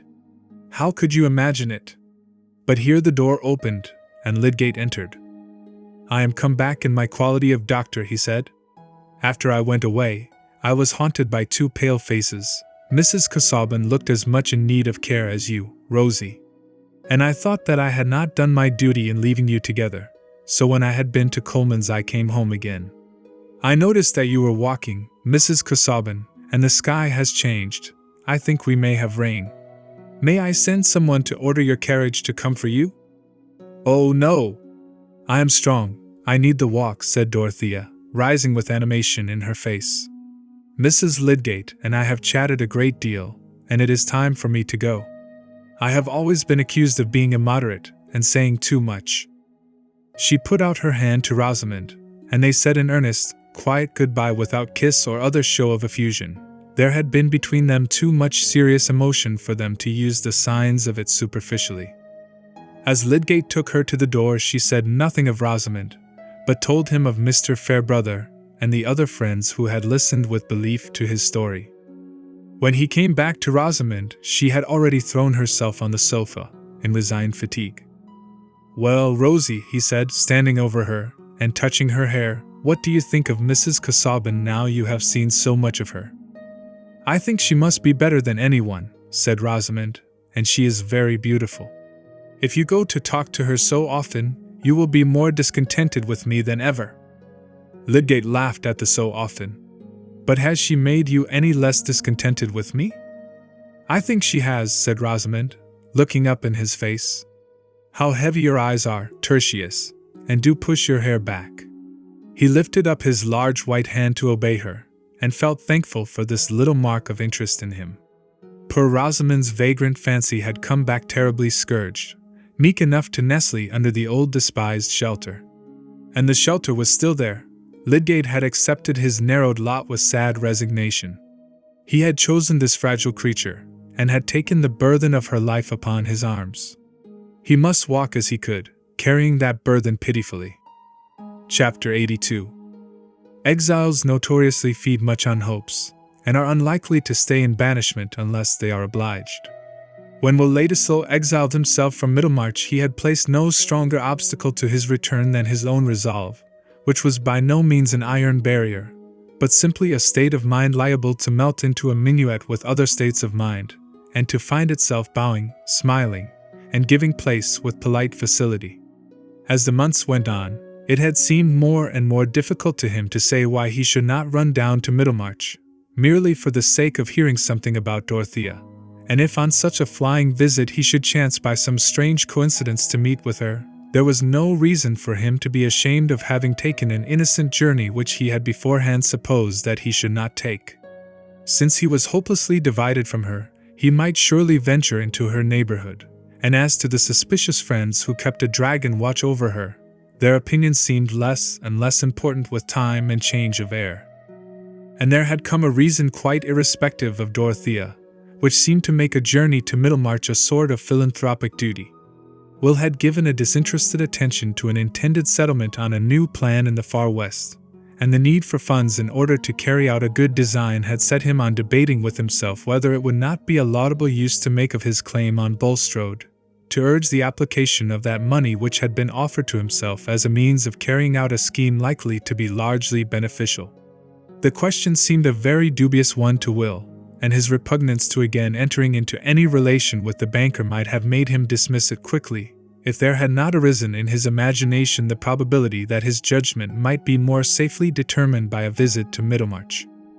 That was the object which Will stated to himself as a reason for coming down.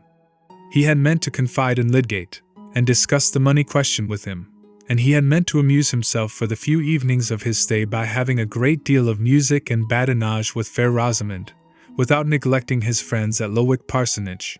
If the parsonage was close to the manor, that was no fault of his. He had neglected the Fairbrothers before his departure, from a proud resistance to the possible accusation of indirectly seeking interviews with Dorothea. But hunger tames us, and Will had become very hungry for the vision of a certain form and the sound of a certain voice. Nothing had done instead, not the opera, or the converse of zealous politicians, or the flattering reception, in dim corners, of his new hand in leading articles. Thus he had come down, foreseeing with confidence how almost everything would be in his familiar little world, fearing, indeed, that there would be no surprises in his visit. But he had found that humdrum world in a terribly dynamic condition, in which even badinage and lyrism had turned explosive, and the first day of this visit had become the most fatal epoch of his life. The next morning he felt so harassed with the nightmare of consequences, he dreaded so much the immediate issues before him, that seeing while he breakfasted the arrival of the Riversend coach, he went out hurriedly and took his place on it, that he might be relieved, at least for a day, from the necessity of doing or saying anything in Middlemarch. Will Ladislaw was in one of those tangled crises which are commoner in experience than one might imagine, from the shallow absoluteness of men's judgments. He had found Lydgate, for whom he had the sincerest respect, under circumstances which claimed his thorough and frankly declared sympathy, and the reason why, in spite of that claim, it would have been better for Will to have avoided all further intimacy, or even contact, with Lydgate, was precisely of the kind to make such a course appear impossible. To a creature of Will's susceptible temperament, without any neutral region of indifference in his nature, ready to turn everything that befell him into the collisions of a passionate drama, the revelation that Rosamond had made her happiness in any way dependent on him was a difficulty which his outburst of rage towards her had immeasurably increased for him. He hated his own cruelty, and yet he dreaded to show the fullness of his relenting. He must go to her again. The friendship could not be put to a sudden end, and her unhappiness was a power which he dreaded. And all the while there was no more foretaste of enjoyment in the life before him than if his limbs had been lopped off and he was making his fresh start on crutches. In the night he had debated whether he should not get on the coach, not for Riversend, but for London, leaving a note to Lydgate which would give a makeshift reason for his retreat.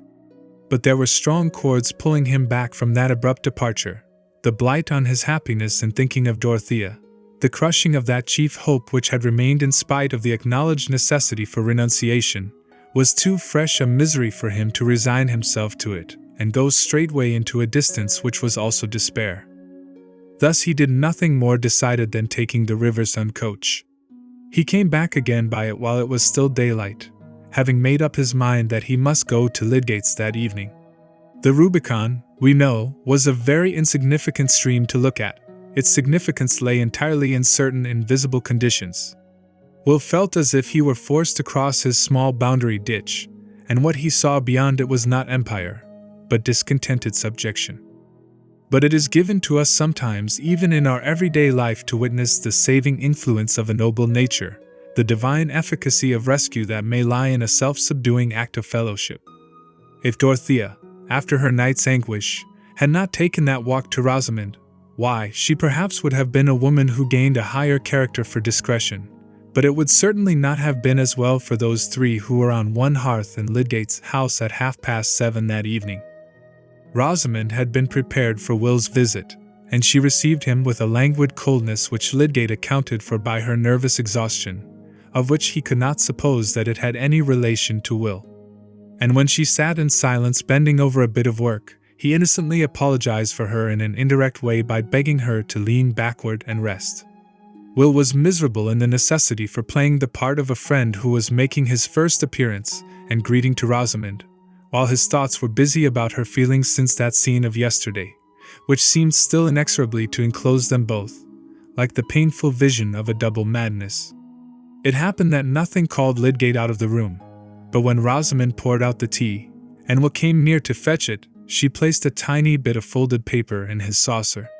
He saw it and secured it quickly, but as he went back to his inn he had no eagerness to unfold the paper. What Rosamond had written to him would probably deepen the painful impressions of the evening. Still, he opened and read it by his bed candle. There were only these few words in her neatly flowing hand. I have told Mrs. Casaubon.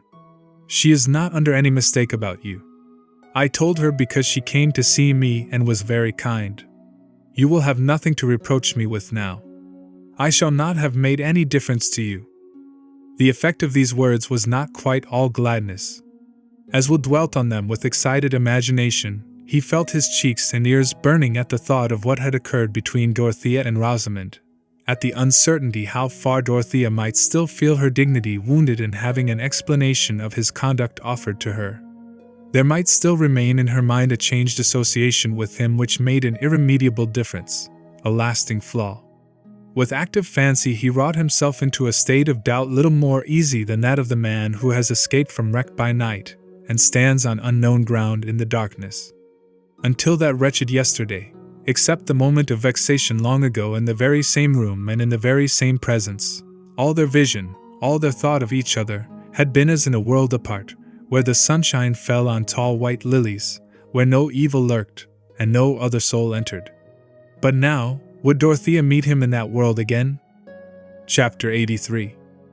On the second morning after Dorothea's visit to Rosamond, she had had 2 nights of sound sleep, and had not only lost all traces of fatigue, but felt as if she had a great deal of superfluous strength, that is to say, more strength than she could manage to concentrate on any occupation. The day before, she had taken long walks outside the grounds, and had paid 2 visits to the parsonage.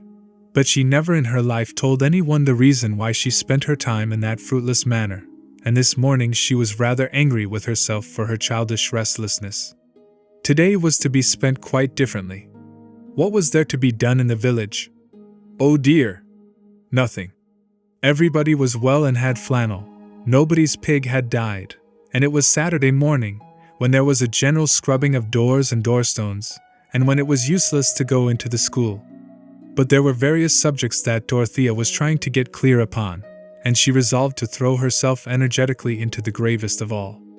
She sat down in the library before her particular little heap of books on political economy and kindred matters, out of which she was trying to get light as to the best way of spending money so as not to injure one's neighbors, or, what comes to the same thing, so as to do them the most good. Here was a weighty subject which, if she could but lay hold of it, would certainly keep her mind steady. Unhappily her mind slipped off it for a whole hour, and at the end she found herself reading sentences twice over with an intense consciousness of many things, but not of any one thing contained in the text.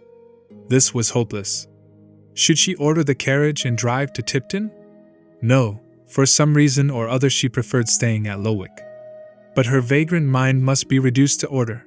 There was an art in self-discipline, and she walked round and round the brown library considering by what sort of maneuver she could arrest her wandering thoughts. Perhaps a mere task was the best means, something to which she must go doggedly. Was there not the geography of Asia Minor, in which her slackness had often been rebuked by Mr. Casaubon? She went to the cabinet of maps and unrolled one.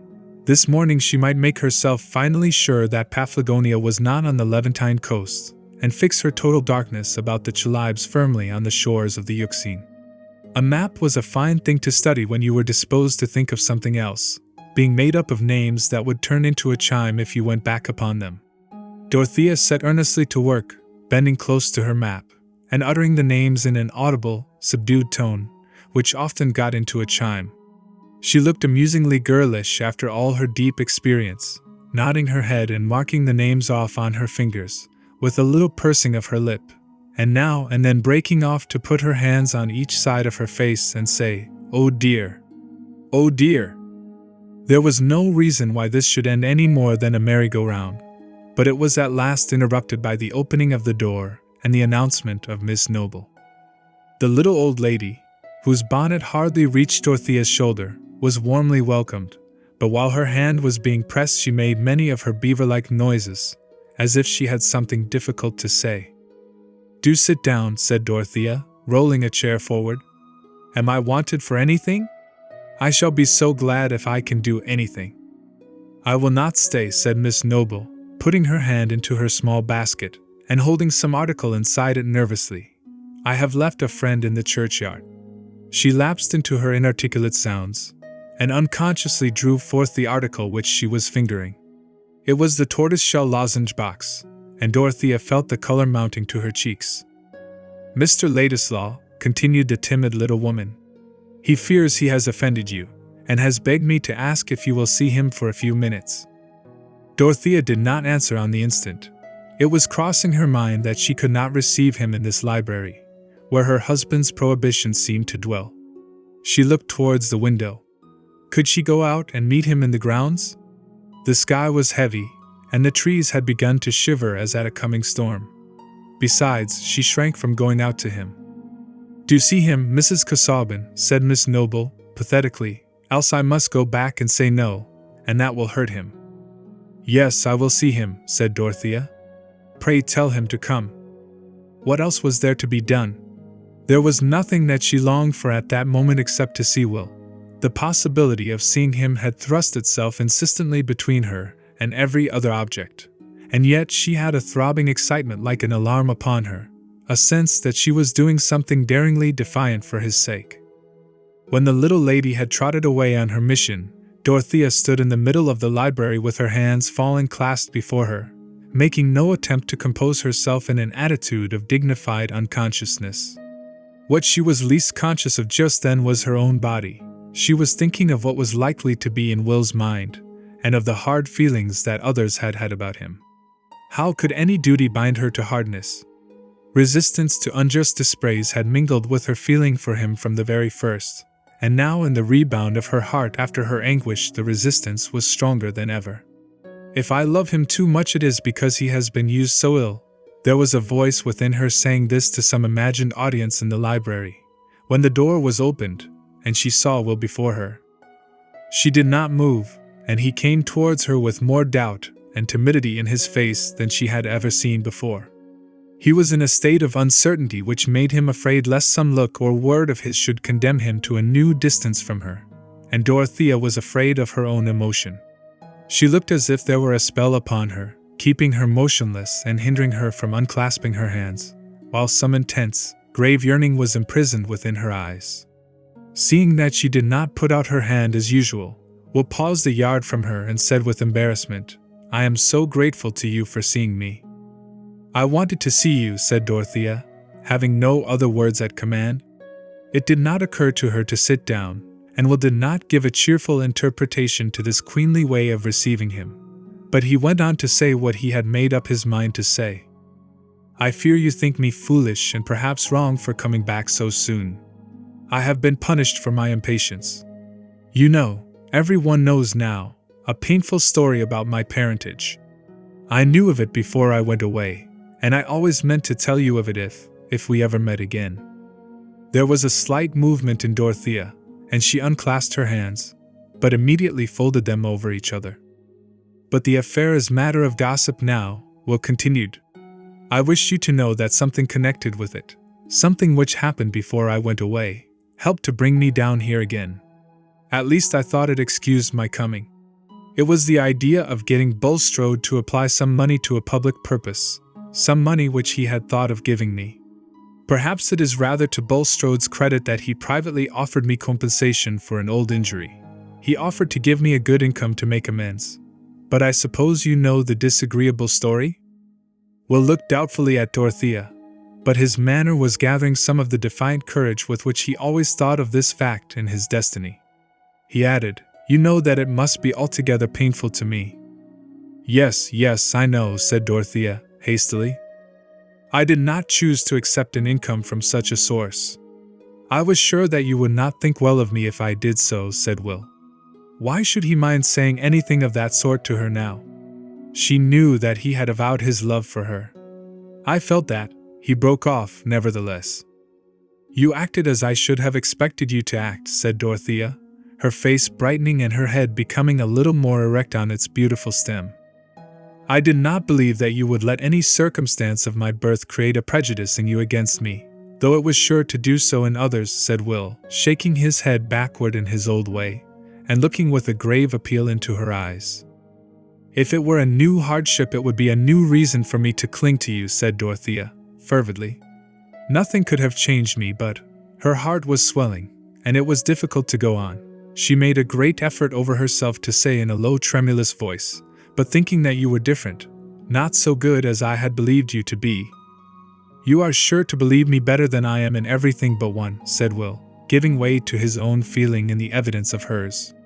"I mean in my truth to you. When I thought you doubted of that, I didn't care about anything that was left. I thought it was all over with me, and there was nothing to try for, only things to endure." "I don't doubt you any longer," said Dorothea, putting out her hand, a vague fear for him impelling her unutterable affection. He took her hand and raised it to his lips with something like a sob. But he stood with his hat and gloves in the other hand, and might have done for the portrait of a royalist. Still it was difficult to loose the hand, and Dorothea, withdrawing it in a confusion that distressed her, looked and moved away. "See how dark the clouds have become, and how the trees are tossed," she said, walking towards the window, yet speaking and moving with only a dim sense of what she was doing. Will followed her at a little distance, and leaned against the tall back of a leather chair, on which he ventured now to lay his hat and gloves, and free himself from the intolerable durance of formality to which he had been for the first time condemned in Dorothea's presence. It must be confessed that he felt very happy at that moment leaning on the chair. He was not much afraid of anything that she might feel now.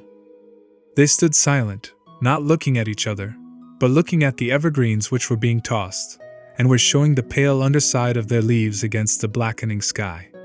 Will never enjoyed the prospect of a storm so much. It delivered him from the necessity of going away. Leaves and little branches were hurled about, and the thunder was getting nearer. The light was more and more somber, but there came a flash of lightning which made them start and look at each other, and then smile. Dorothea began to say what she had been thinking of. "That was a wrong thing for you to say, that you would have had nothing to try for. If we had lost our own chief good, other people's good would remain, and that is worth trying for. Some can be happy. I seem to see that more clearly than ever, when I was the most wretched. I can hardly think how I could have borne the trouble, if that feeling had not come to me to make strength." "You have never felt the sort of misery I felt," said Will. "The misery of knowing that you must despise me." "But I have felt worse. It was worse to think ill," Dorothea had begun impetuously, but broke off. Will colored. He had the sense that whatever she said was uttered in the vision of a fatality that kept them apart. He was silent a moment, and then said passionately, "We may at least have the comfort of speaking to each other without disguise. Since I must go away, since we must always be divided, you may think of me as one on the brink of the grave." While he was speaking there came a vivid flash of lightning which lit each of them up for the other, and the light seemed to be the terror of a hopeless love. Dorothea darted instantaneously from the window. Will followed her, seizing her hand with a spasmodic movement, and so they stood, with their hands clasped, like two children, looking out on the storm, while the thunder gave a tremendous crack and roll above them, and the rain began to pour down. Then they turned their faces towards each other, with the memory of his last words in them, and they did not loose each other's hands. "There is no hope for me," said Will. "Even if you loved me as well as I love you, even if I were everything to you, I shall most likely always be very poor. On a sober calculation, one can count on nothing but a creeping lot. It is impossible for us ever to belong to each other. It is perhaps base of me to have asked for a word from you. I meant to go away into silence, but I have not been able to do what I meant." "Don't be sorry," said Dorothea, in her clear, tender tones. "I would rather share all the trouble of our parting." Her lips trembled, and so did his. It was never known which lips were the first to move towards the other lips, but they kissed tremblingly, and then they moved apart. The rain was dashing against the window panes as if an angry spirit were within it, and behind it was the great swoop of the wind. It was one of those moments in which both the busy and the idle pause with a certain awe. Dorothea sat down on the seat nearest to her, a long low ottoman in the middle of the room, and with her hands folded over each other on her lap, looked at the drear outer world. Will stood still an instant looking at her, then seated himself beside her, and laid his hand on hers, which turned itself upward to be clasped.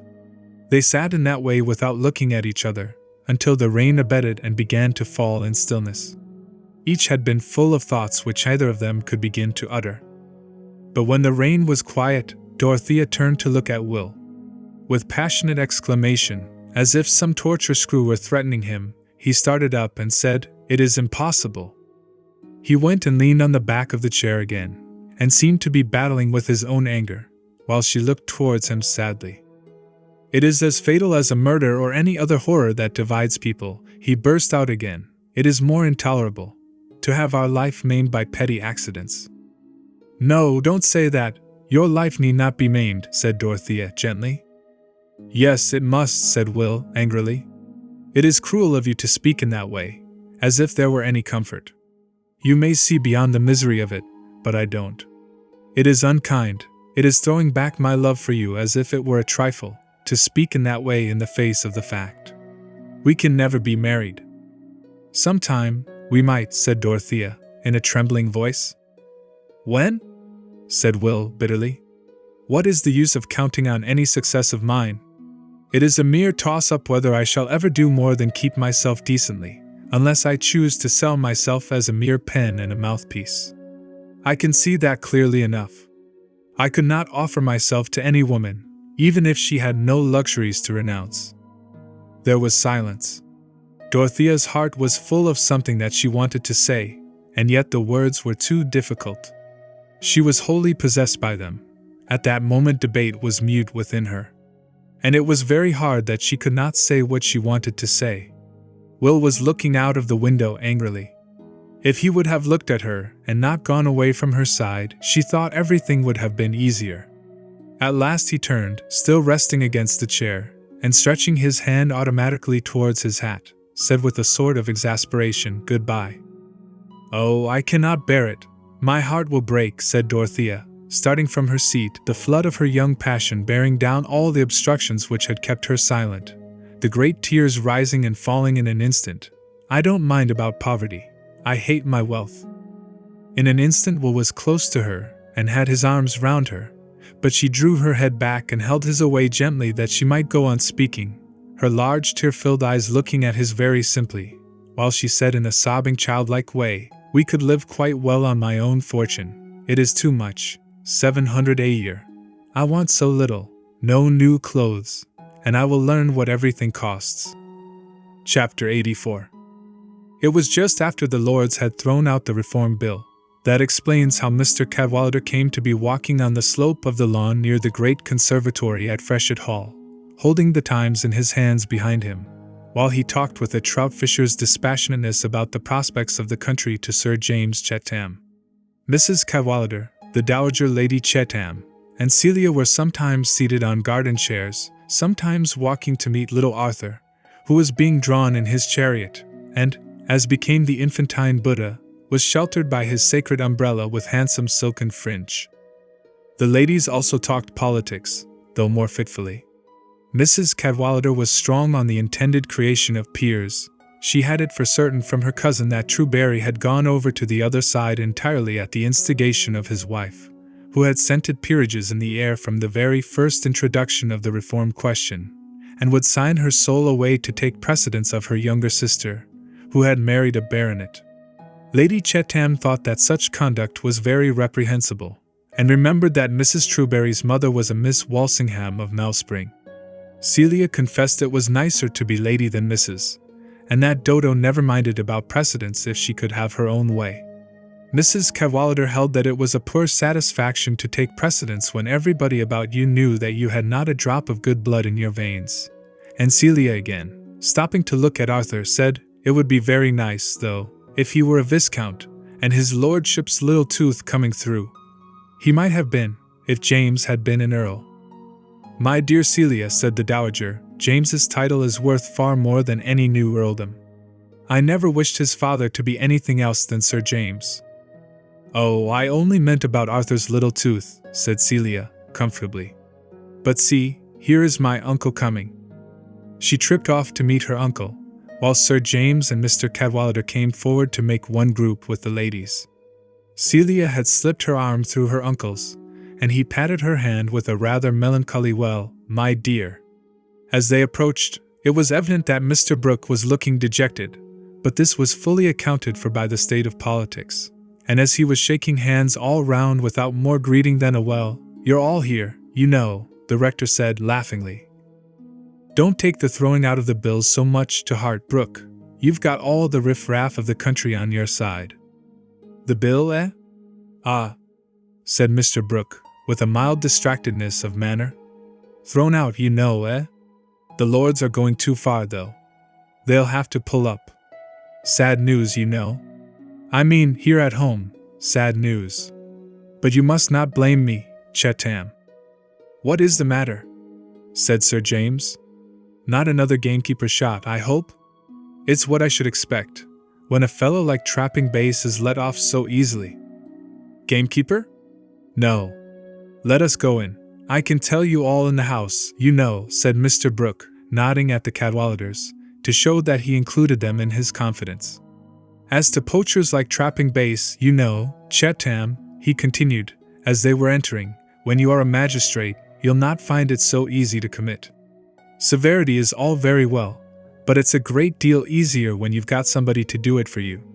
You have a soft place in your heart yourself, you know, you're not a Draco, a Jeffreys, that sort of thing. Mr. Brooke was evidently in a state of nervous perturbation. When he had something painful to tell, it was usually his way to introduce it among a number of disjointed particulars, as if it were a medicine that would get a milder flavor by mixing. He continued his chat with Sir James about the poachers until they were all seated, and Mrs. Cadwallader, impatient of this drivelling, said, "I'm dying to know the sad news. The gamekeeper is not shot, that is settled." "What is it, then?" "Well, it's a very trying thing, you know," said Mr. Brooke. "I'm glad you and the rector are here. It's a family matter, but you will help us all to bear it, Cadwallader. I've got to break it to you, my dear." Here Mr. Brooke looked at Celia. "You've no notion what it is, you know. And Chetam, it will annoy you uncommonly, but you see, you have not been able to hinder it any more than I have. There's something singular in things, they come round, you know." "It must be about Dodo," said Celia, who had been used to think of her sister as the dangerous part of the family machinery. She had seated herself on a low stool against her husband's knee. "For God's sake, let us hear what it is," said Sir James. "Well, you know, Chetam, I couldn't help Casaubon's will. It was a sort of will to make things worse." "Exactly," said Sir James hastily. "But what is worse?" "Dorothea is going to be married again, you know," said Mr. Brooke, nodding towards Celia, who immediately looked up at her husband with a frightened glance, and put her hand on his knee. Sir James was almost white with anger, but he did not speak. "Merciful heaven," said Mrs. Cadwallader. "Not to young Ladislaw?"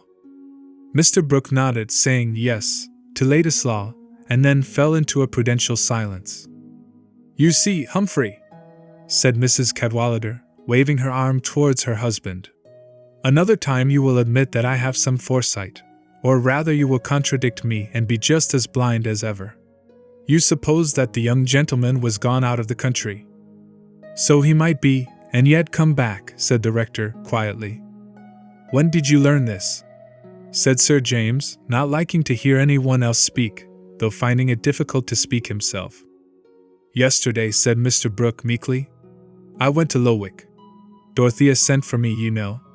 It had come about quite suddenly. Neither of them had any idea 2 days ago. Not any idea, you know. There's something singular in things. But Dorothea is quite determined, it is no use opposing. I put it strongly to her. I did my duty, Chetam. But she can act as she likes, you know. It would have been better if I had called him out and shot him a year ago," said Sir James, not from bloody-mindedness, but because he needed something strong to say. "Really, James, that would have been very disagreeable," said Celia. "Be reasonable, Chetam. Look at the affair more quietly," said Mr. Cadwallader, sorry to see his good-natured friend so overmastered by anger. "That is not so very easy for a man of any dignity, with any sense of right, when the affair happens to be in his own family," said Sir James, still in his white indignation. "It is perfectly scandalous. If Ladislaw had had a spark of honor, he would have gone out of the country at once, and never shown his face in it again. However, I am not surprised. The day after Casaubon's funeral I said what ought to be done. But I was not listened to." "You wanted what was impossible, you know, Chetam," said Mr. Brooke. "You wanted him shipped off. I told you Ladislaw was not to be done as we liked with. He had his ideas. He was a remarkable fellow. I always said he was a remarkable fellow." "Yes," said Sir James, unable to repress a retort, "it is rather a pity you formed that high opinion of him. We are indebted to that for his being lodged in this neighborhood. We are indebted to that for seeing a woman like Dorothea degrading herself by marrying him." Sir James made little stoppages between his clauses, the words not coming easily. "A man so marked out by her husband's will, that delicacy ought to have forbidden her from seeing him again, who takes her out of her proper rank, into poverty, has the meanness to accept such a sacrifice, has always had an objectionable position, a bad origin, and I believe, is a man of little principle and light character. That is my opinion," Sir James ended emphatically, turning aside and crossing his leg. "I pointed everything out to her," said Mr. Brooke, apologetically. "I mean the poverty, and abandoning her position. I said, 'My dear, you don't know what it is to live on 700 a year, and have no carriage, and that kind of thing, and go amongst people who don't know who you are.' I put it strongly to her. But I advise you to talk to Dorothea herself. The fact is, she has a dislike to Casaubon's property. You will hear what she says, you know." "No, excuse me, I shall not," said Sir James, with more coolness. "I cannot bear to see her again. It is too painful. It hurts me too much that a woman like Dorothea should have done what is wrong." "Be just, Chetham," said the easy, large-lipped rector, who objected to all this unnecessary discomfort. "Mrs. Casaubon may be acting imprudently. She is giving up a fortune for the sake of a man, and we men have so poor an opinion of each other that we can hardly call a woman wise who does that. But I think you should not condemn it as a wrong action, in the strict sense of the word." "Yes, I do," answered Sir James. "I think that Dorothea commits a wrong action in marrying Ladislaw." "My dear fellow, we are rather apt to consider an act wrong because it is unpleasant to us," said the rector, quietly. Like many men who take life easily, he had the knack of saying a home truth occasionally to those who felt themselves virtuously out of temper. Sir James took out his handkerchief and began to bite the corner. "It is very dreadful of Dodo, though," said Celia, wishing to justify her husband. "She said she never would marry again, not anybody at all." "I heard her say the same thing myself," said Lady Chetham, majestically, as if this were royal evidence. "Oh, there is usually a silent exception in such cases," said Mrs. Cadwallader. "The only wonder to me is, that any of you are surprised. You did nothing to hinder it. If you would have had Lord Triton down here to woo her with his philanthropy, he might have carried her off before the year was over. There was no safety in anything else. Mr. Casaubon had prepared all this as beautifully as possible. He made himself disagreeable, or it pleased God to make him so, and then he dared her to contradict him. It's the way to make any trumpery tempting, to ticket it at a high price in that way." "I don't know what you mean by wrong, Cadwallader," said Sir James, still feeling a little stung, and turning round in his chair towards the rector. "He's not a man we can take into the family. At least, I must speak for myself," he continued, carefully keeping his eyes off Mr. Brooke. "I suppose others will find his society too pleasant to care about the propriety of the thing." "Well, you know, Chetham," said Mr. Brooke, good-humoredly, nursing his leg, "I can't turn my back on Dorothea. I must be a father to her up to a certain point. I said, 'My dear, I won't refuse to give you away.' I had spoken strongly before. But I can cut off the entail, you know. It will cost money and be troublesome, but I can do it, you know." Mr. Brooke nodded at Sir James, and felt that he was both showing his own force of resolution and propitiating what was just in the baronet's vexation. He had hit on a more ingenious mode of parrying than he was aware of. He had touched a motive of which Sir James was ashamed. The mass of his feeling about Dorothea's marriage to Ladislaw was due partly to excusable prejudice, or even justifiable opinion, partly to a jealous repugnance hardly less in Ladislaw's case than in Casaubon's. He was convinced that the marriage was a fatal one for Dorothea. But amid that mass ran a vein of which he was too good and honorable a man to like the avowal even to himself. It was undeniable that the union of the two estates, Tipton and Freshitt, lying charmingly within a ring fence, was a prospect that flattered him for his son and heir. Hence, when Mr. Brooke noddingly appealed to that motive, Sir James felt a sudden embarrassment. There was a stoppage in his throat. He even blushed. He had found more words than usual in the first jet of his anger, but Mr. Brooke's propitiation was more clogging to his tongue than Mr. Cadwallader's caustic hint. But Celia was glad to have room for speech after her uncle's suggestion of the marriage ceremony, and she said, though with as little eagerness of manner as if the question had turned on an invitation to dinner, "Do you mean that Dodo is going to be married directly, uncle?" "In 3 weeks, you know," said Mr. Brooke, helplessly.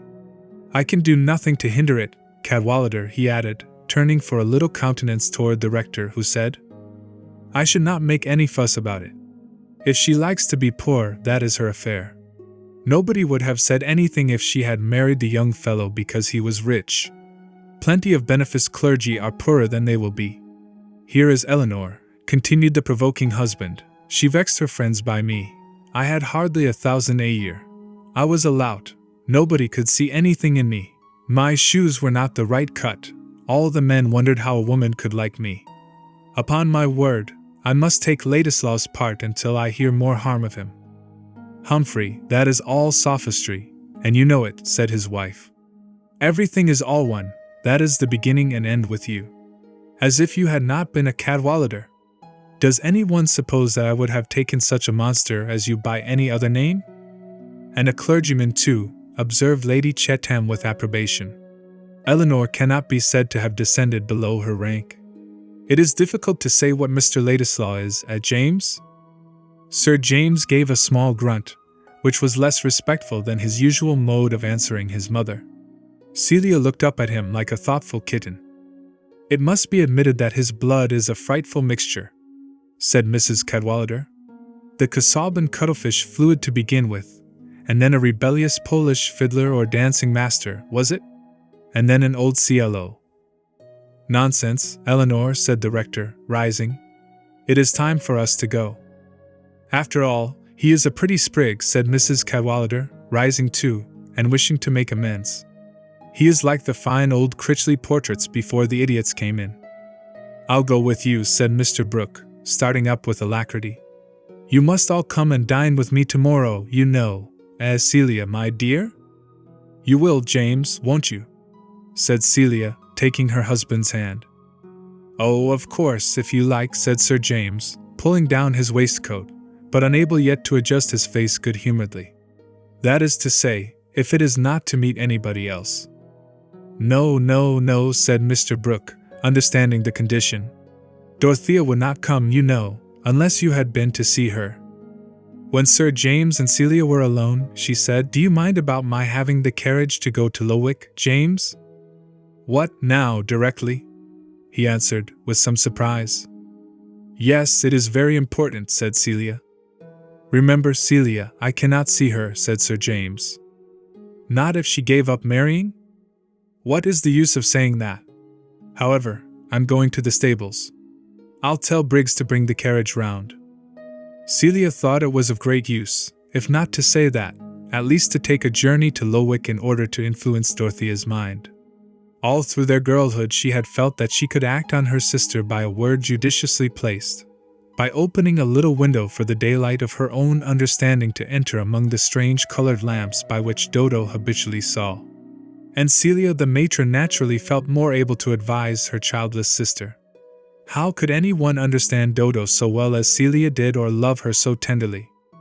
Dorothea, busy in her boudoir, felt a glow of pleasure at the sight of her sister so soon after the revelation of her intended marriage. She had prefigured to herself, even with exaggeration, the disgust of her friends, and she had even feared that Celia might be kept aloof from her. "Oh, Kitty, I am delighted to see you," said Dorothea, putting her hands on Celia's shoulders and beaming on her. "I almost thought you would not come to me." "I have not brought Arthur, because I was in a hurry," said Celia, and they sat down on two small chairs opposite each other, with their knees touching. "You know, Dodo, it is very bad," said Celia, in her placid guttural, looking as prettily free from humors as possible. "You have disappointed us also. And I can't think that it ever will be. You never can go and live in that way. And then there are all your plans. You never can have thought of that. James would have taken any trouble for you, and you might have gone on all your life doing what you liked." "On the contrary, dear," said Dorothea, "I never could do anything that I liked. I have never carried out any plan yet. Because you always wanted things that wouldn't do. But other plans would have come. And how can you marry Mr. Ladislaw, that we none of us ever thought you could marry? It shocks James so dreadfully. And then it is all so different from what you have always been. You would have Mr. Casaubon because he had such a great soul, and was so old and dismal and learned. And now, to think of marrying Mr. Ladislaw, who has got no estate or anything. I suppose it is because you must be making yourself uncomfortable in some way or other." Dorothea laughed. "Well, it is very serious, Dodo," said Celia, becoming more impressive. "How will you live? And you will go away among queer people. And I shall never see you, and you won't mind about little Arthur, and I thought you always would." Celia's rare tears had got into her eyes, and the corners of her mouth were agitated.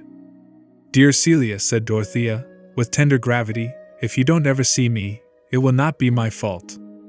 "Yes, it will," said Celia, with the same touching distortion of her small features. "How can I come to you or have you with me when James can't bear it? That is because he thinks it is not right. He thinks you are so wrong, Dodo. But you always were wrong, only I can't help loving you. And nobody can think where you will live. Where can you go?" "I am going to London," said Dorothea. "How can you always live in a street? And you will be so poor. I could give you half my things, only how can I, when I never see you?" "Bless you, Kitty," said Dorothea, with gentle warmth. "Take comfort. Perhaps James will forgive me some time." "But it would be much better if you would not be married," said Celia, drying her eyes and returning to her argument. "Then there would be nothing uncomfortable. And you would not do what nobody thought you could do. James always said you ought to be a queen, but this is not at all being like a queen. You know what mistakes you have always been making, Dodo, and this is another. Nobody thinks Mr. Ladislaw a proper husband for you. And you said you would never be married again." "It is quite true that I might be a wiser person, Celia," said Dorothea, "and that I might have done something better, if I had been better. But this is what I am going to do. I have promised to marry Mr. Ladislaw, and I am going to marry him." The tone in which Dorothea said this was a note that Celia had long learned to recognize. She was silent a few moments, and then said, as if she had dismissed all contest, "Is he very fond of you, Dodo?" "I hope so. I am very fond of him." "That is nice," said Celia, comfortably. "Only I would rather you had such a sort of husband as James is, with a place very near that I could drive to." Dorothea smiled, and Celia looked rather meditative. Presently she said, "I cannot think how it all came about." Celia thought it would be pleasant to hear the story. "I dare say not," said Dorothea, pinching her sister's chin. "If you knew how it came about, it would not seem wonderful to you." "Can't you tell me?" said Celia, settling her arms cozily. "No, dear, you would have to feel with me, else you would never know." Chapter 85. When immortal Bunyan makes his picture of the persecuting passions bringing in their verdict of guilty, who pities faithful? That is a rare and blessed lot which some greatest men have not attained, to know ourselves guiltless before a condemning crowd, to be sure that what we are denounced for is solely the good in us.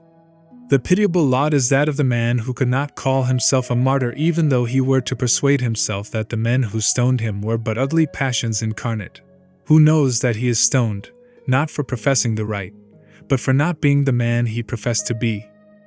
This was the consciousness that Bulstrode was withering under while he made his preparations for departing from Middlemarch, and going to end his stricken life in that sad refuge, the indifference of new faces.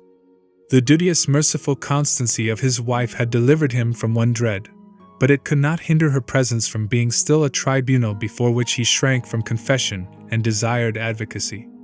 His equivocations with himself about the death of Raffles had sustained the conception of an omniscience whom he prayed to, yet he had a terror upon him which would not let him expose them to judgment by a full confession to his wife, the acts which he had washed and diluted with inward argument and motive, and for which it seemed comparatively easy to win invisible pardon. What name would she call them by? That she should ever silently call his acts murder was what he could not bear. He felt shrouded by her doubt. He got strength to face her from the sense that she could not yet feel warranted in pronouncing that worst condemnation on him. Sometime, perhaps, when he was dying, he would tell her all, in the deep shadow of that time. When she held his hand in the gathering darkness, she might listen without recoiling from his touch. Perhaps, but concealment had been the habit of his life, and the impulse to confession had no power against the dread of a deeper humiliation. He was full of timid care for his wife, not only because he deprecated any harshness of judgment from her, but because he felt a deep distress at the sight of her suffering. She had sent her daughters away to board at a school on the coast, that this crisis might be hidden from them as far as possible. Set free by their absence from the intolerable necessity of accounting for her grief or of beholding their frightened wonder, she could live unconstrainedly with the sorrow that was every day streaking her hair with whiteness and making her eyelids languid. "Tell me anything that you would like to have me do, Harriet," Bulstrode had said to her. "I mean with regard to arrangements of property.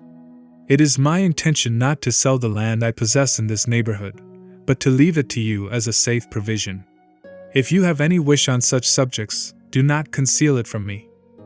A few days afterwards, when she had returned from a visit to her brothers, she began to speak to her husband on a subject which had for some time been in her mind. "I should like to do something for my brother's family, Nicholas, and I think we are bound to make some amends to Rosamond and her husband. Walter says Mr. Lydgate must leave the town, and his practice is almost good for nothing, and they have very little left to settle anywhere with. I would rather do without something for ourselves, to make some amends to my poor brother's family."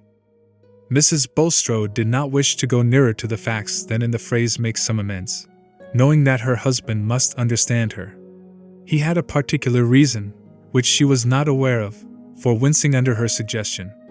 He hesitated before he said, "It is not possible to carry out your wish in the way you propose, my dear. Mr. Lydgate has virtually rejected any further service from me. He has returned the £1,000 which I lent him.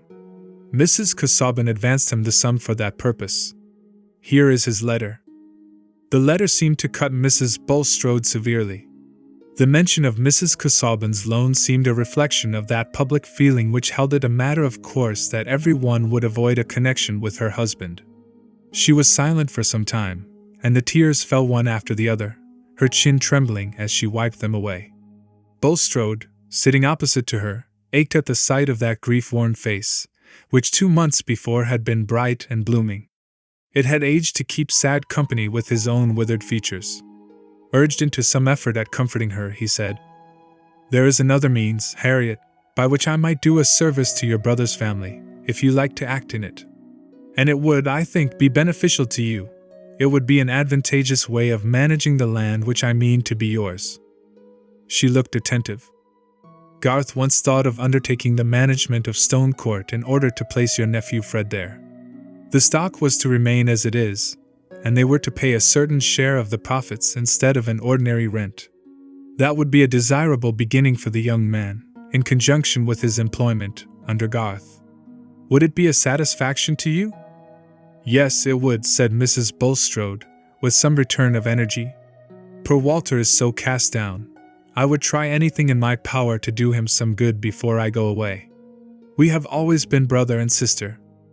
"You must make the proposal to Garth yourself, Harriet," said Mr. Bulstrode, not liking what he had to say, but desiring the end he had in view, for other reasons besides the consolation of his wife. "You must state to him that the land is virtually yours, and that he need have no transactions with me. Communications can be made through Standish. I mention this because Garth gave up being my agent.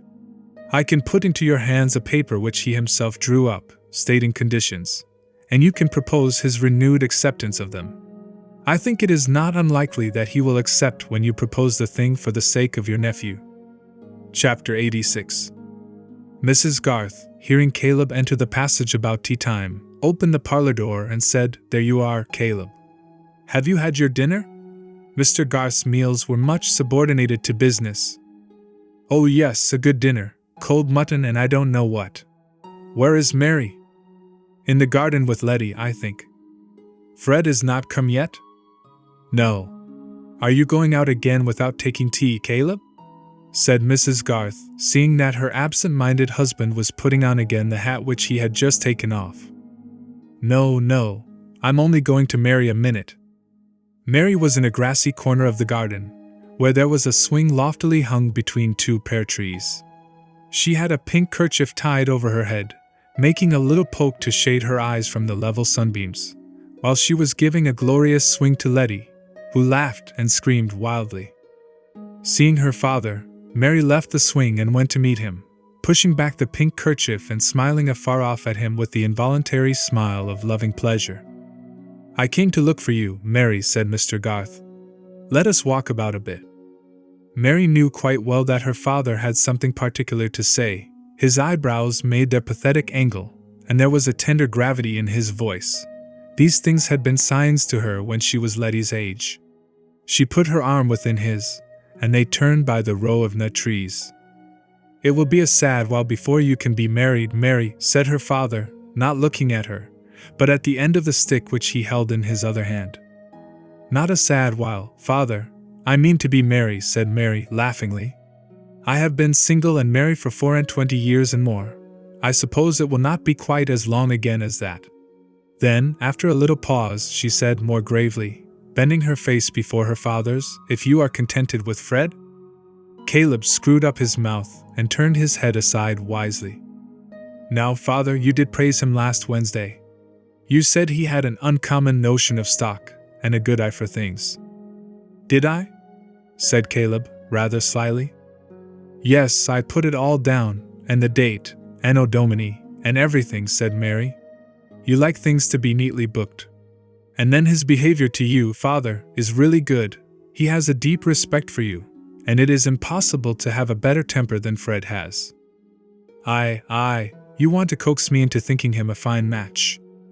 "No, indeed, father. I don't love him because he is a fine match." "What for, then?" "Oh dear, because I have always loved him. I should never like scolding anyone else so well, and that is a point to be thought of in a husband." "Your mind is quite settled then, Mary?" said Caleb, returning to his first tone. "There's no other wish come into it since things have been going on as they have been of late?" Caleb meant a great deal in that vague phrase, winky face. Because better late than never. A woman must not force her heart. She'll do a man no good by that. "My feelings have not changed, father," said Mary, calmly. "I shall be constant to Fred as long as he is constant to me. I don't think either of us could spare the other, or like anyone else better, however much we might admire them. It would make too great a difference to us, like seeing all the old places altered, and changing the name for everything. We must wait for each other a long while, but Fred knows that." Instead of speaking immediately, Caleb stood still and screwed his stick on the grassy walk. Then he said, with emotion in his voice, "Well, I've got a bit of news. What do you think of Fred going to live at Stone Court, and managing the land there?" "How can that ever be, father?" said Mary, wonderingly. "He would manage it for his Aunt Bulstrode. The poor woman has been to me begging and praying. She wants to do the lad good, and it might be a fine thing for him. With saving, he might gradually buy the stock, and he has a turn for farming. Oh, Fred would be so happy. It is too good to believe." "Ah, but mind you," said Caleb, turning his head warningly, "I must take it on my shoulders, and be responsible, and see after everything, and that will grieve your mother a bit, though she mayn't say so. Fred had need be careful." "Perhaps it is too much, father," said Mary, checked in her joy. "There would be no happiness in bringing you any fresh trouble." Nay, work is my delight, child, when it doesn't vex your mother. And then, if you and Fred get married," here Caleb's voice shook just perceptibly, "he'll be steady and saving, and you've got your mother's cleverness, and mine too, in a woman's sort of way, and you'll keep him in order. He'll be coming by and by, so I wanted to tell you first, because I think you'd like to tell him by yourselves. After that, I could talk it well over with him, and we could go into business and the nature of things." "Oh, you dear good father!" cried Mary, putting her hands round her father's neck, while he bent his head placidly, willing to be caressed. "I wonder if any other girl thinks her father the best man in the world." "Nonsense, child. You'll think your husband better." "Impossible," said Mary, relapsing into her usual tone. "Husbands are an inferior class of men, who require keeping in order." When they were entering the house with Letty, who had run to join them, Mary saw Fred at the orchard gate, and went to meet him. "What fine clothes you wear, you extravagant youth," said Mary, as Fred stood still and raised his hat to her with playful formality. "You are not learning economy." Now that is too bad, Mary, said Fred. Just look at the edges of these coat cuffs. It is only by dint of good brushing that I look respectable. I am saving up 3 suits, one for a wedding suit. How very droll you will look! Like a gentleman in an old-fashioned book. Oh no, they will keep 2 years. 2 years? Be reasonable, Fred, said Mary, turning to walk. Don't encourage flattering expectations.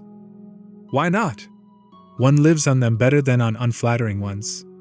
If we can't be married in 2 years, the truth will be quite bad enough when it comes. I have heard a story of a young gentleman who once encouraged flattering expectations, and they did him harm. Mary, if you've got something discouraging to tell me, I shall bolt. I shall go into the house to Mr. Garth. I am out of spirits. My father is so cut up. Home is not like itself. I can't bear any more bad news. Should you call it bad news to be told that you were to live at Stone Court, and manage the farm, and be remarkably prudent, and save money every year till all the stock and furniture were your own, and you were a distinguished agricultural character, as Mr. Borthrop Trumbull says, rather stout, I fear, and with the Greek and Latin sadly weather-worn? You don't mean anything except nonsense, Mary? Said Fred, coloring slightly nevertheless. That is what my father has just told me of as what may happen, and he never talks nonsense, said Mary, looking up at Fred now, while he grasped her hand as they walked, till it rather hurt her, but she would not complain. Oh, I could be a tremendously good fellow then, Mary, and we could be married directly. Not so fast, sir. How do you know that I would not rather defer our marriage for some years? That would leave you time to misbehave, and then if I like someone else better, I should have an excuse for jilting you. Pray don't joke, Mary, said Fred, with strong feeling. Tell me seriously that all this is true, and that you are happy because of it, because you love me best. It is all true, Fred, and I am happy because of it, because I love you best, said Mary, in a tone of obedient recitation. They lingered on the doorstep under the steep-roofed porch, and Fred almost in a whisper said, When we were first engaged, with the umbrella ring, Mary, ye used to. The spirit of joy began to laugh more decidedly in Mary's eyes, but the fatal Ben came running to the door with Brownie yapping behind him, and bouncing against them, said, Fred and Mary, are you ever coming in? Or may I eat your cake? Finale. Every limit is a beginning as well as an ending. Who can quit young lives after being long in company with them, and not desire to know what befell them in their after years? For the fragment of a life, however typical, is not the sample of an even web. Promises may not be kept, and an ardent outset may be followed by declension. Latent powers may find their long-waited opportunity. A past error may urge a grand retrieval. Marriage, which has been the bourne of so many narratives, is still a great beginning, as it was to Adam and Eve, who kept their honeymoon in Eden, but had their first little one among the thorns and thistles of the wilderness. It is still the beginning of the home epic, the gradual conquest or irremediable loss of that complete union which makes the advancing years a climax, and age the harvest of sweet memories in common. Some set out, like crusaders of old, with a glorious equipment of hope and enthusiasm and get broken by the way, wanting patience with each other and the world. All who have cared for Fred Vincy and Mary Garth will like to know that these two made no such failure, but achieved a solid mutual happiness. Fred surprised his neighbors in various ways. He became rather distinguished in his side of the county as a theoretic and practical farmer, and produced a work on the cultivation of green crops and the economy of cattle feeding which won him high congratulations at agricultural meetings. In Middlemarch, admiration was more reserved. Most persons there were inclined to believe that the merit of Fred's authorship was due to his wife, since they had never expected Fred Vincy to write on turnips and mangelwurzel. But when Mary wrote a little book for her boys, called Stories of Great Men, taken from Plutarch, and had it printed and published by Grip and Company, Middlemarch, every one in the town was willing to give the credit of this work to Fred, observing that he had been to the university, where the ancients were studied, and might have been a clergyman if he had chosen. In this way it was made clear that Middlemarch had never been deceived, and that there was no need to praise anybody for writing a book, since it was always done by somebody else. Moreover, Fred remained unswervingly steady.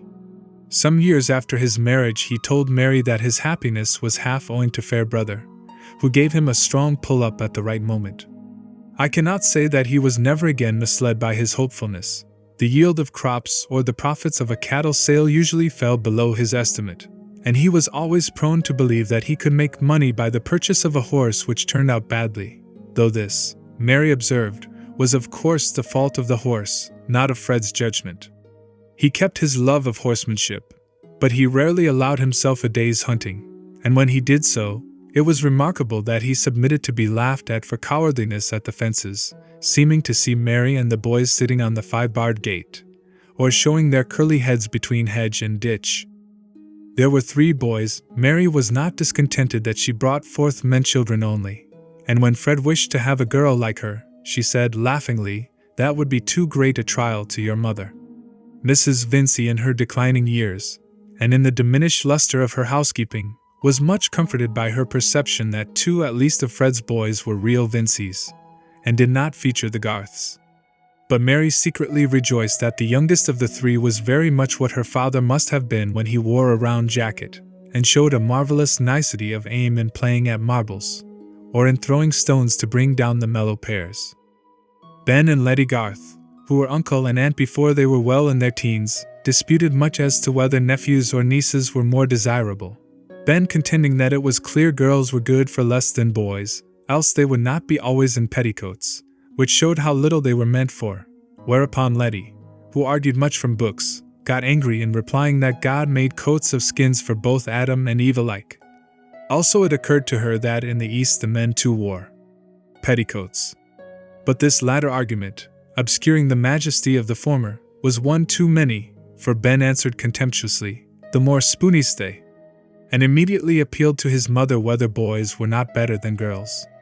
Mrs. Garth pronounced that both were alike naughty, but that boys were undoubtedly stronger, could run faster, and throw with more precision to a greater distance.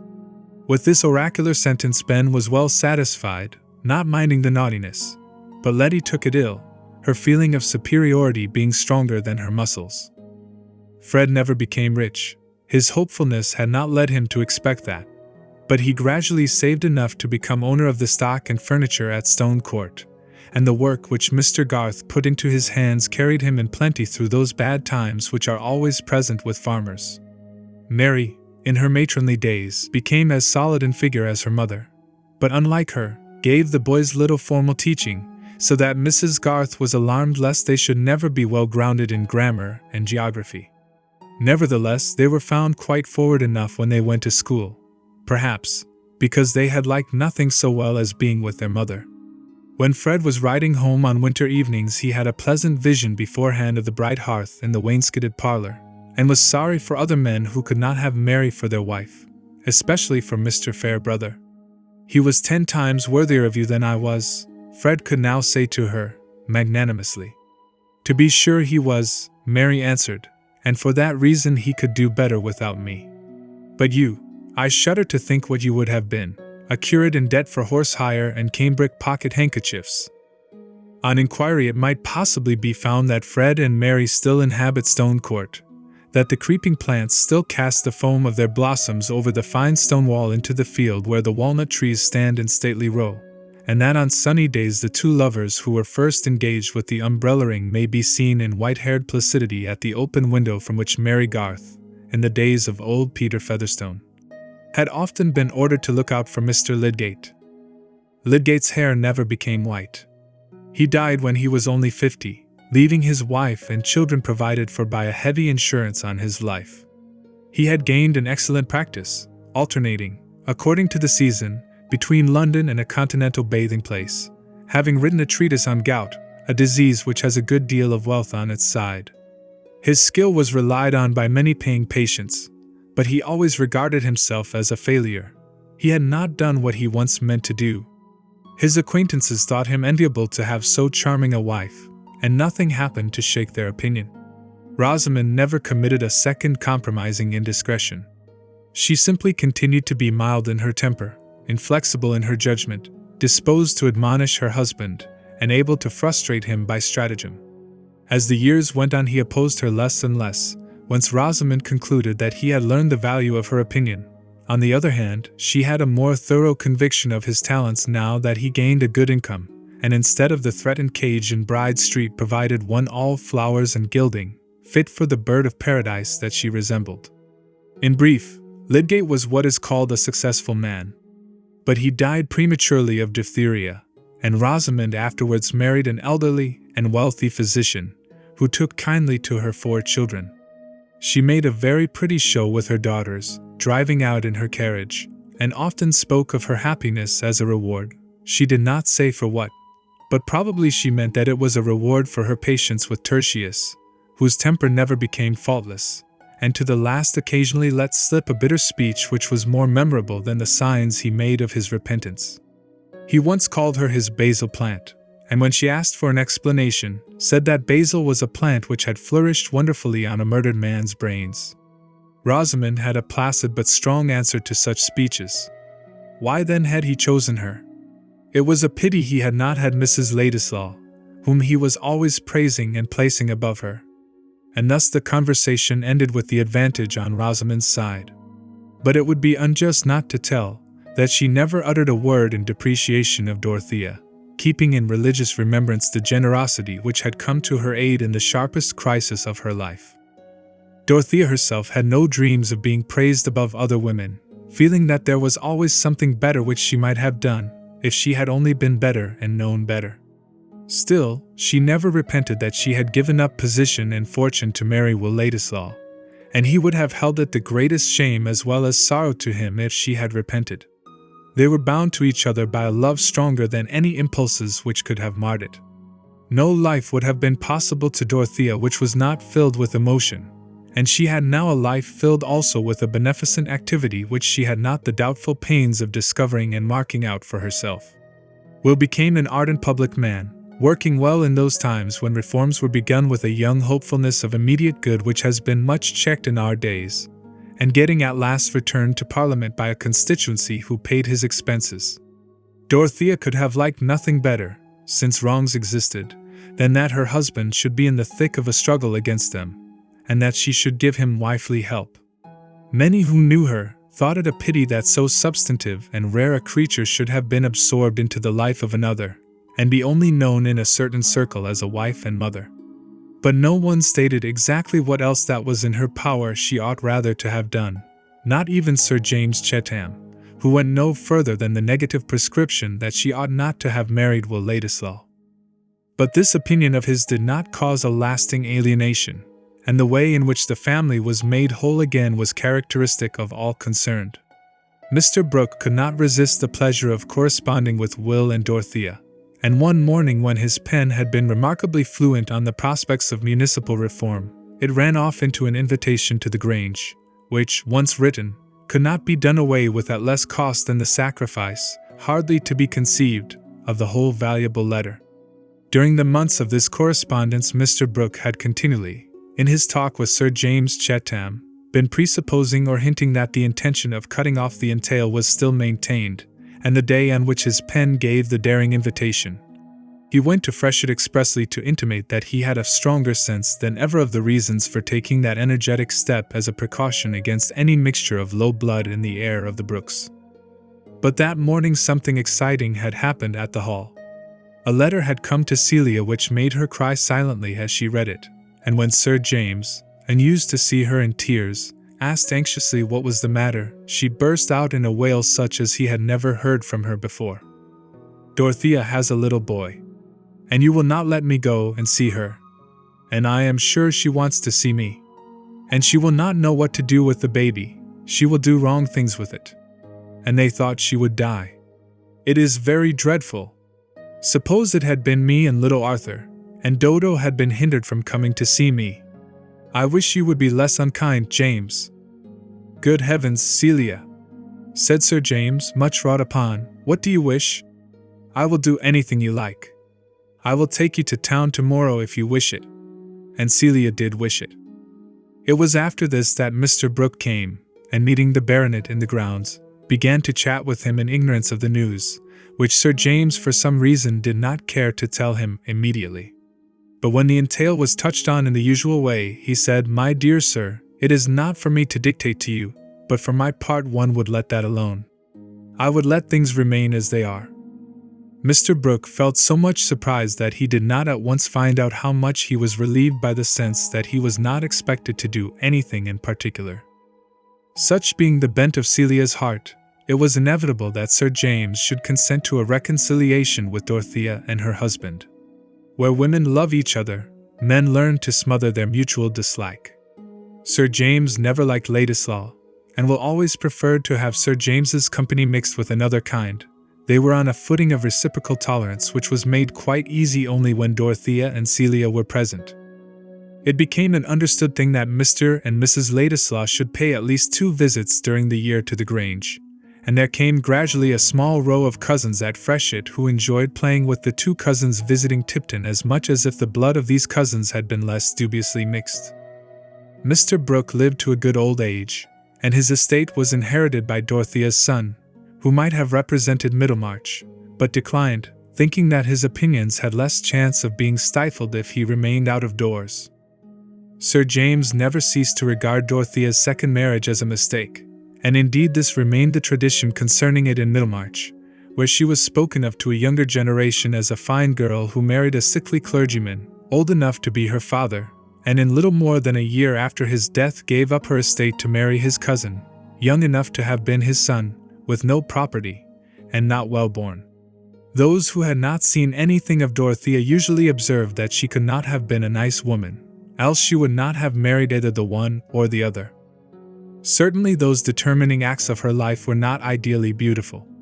They were the mixed result of young and noble impulse struggling amidst the conditions of an imperfect social state, in which great feelings will often take the aspect of error, and great faith the aspect of illusion.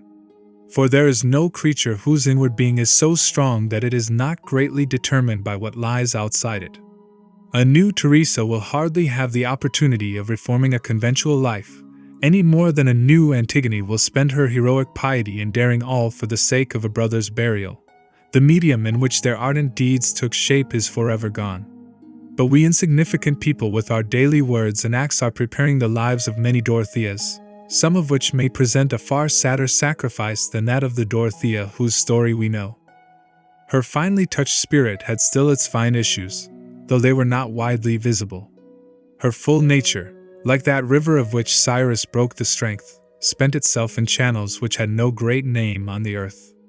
But the effect of her being on those around her was incalculably diffusive, for the growing good of the world is partly dependent on unhistoric acts, and that things are not so ill with you and me as they might have been, is half owing to the number who lived faithfully a hidden life, and rest in unvisited tombs. The End.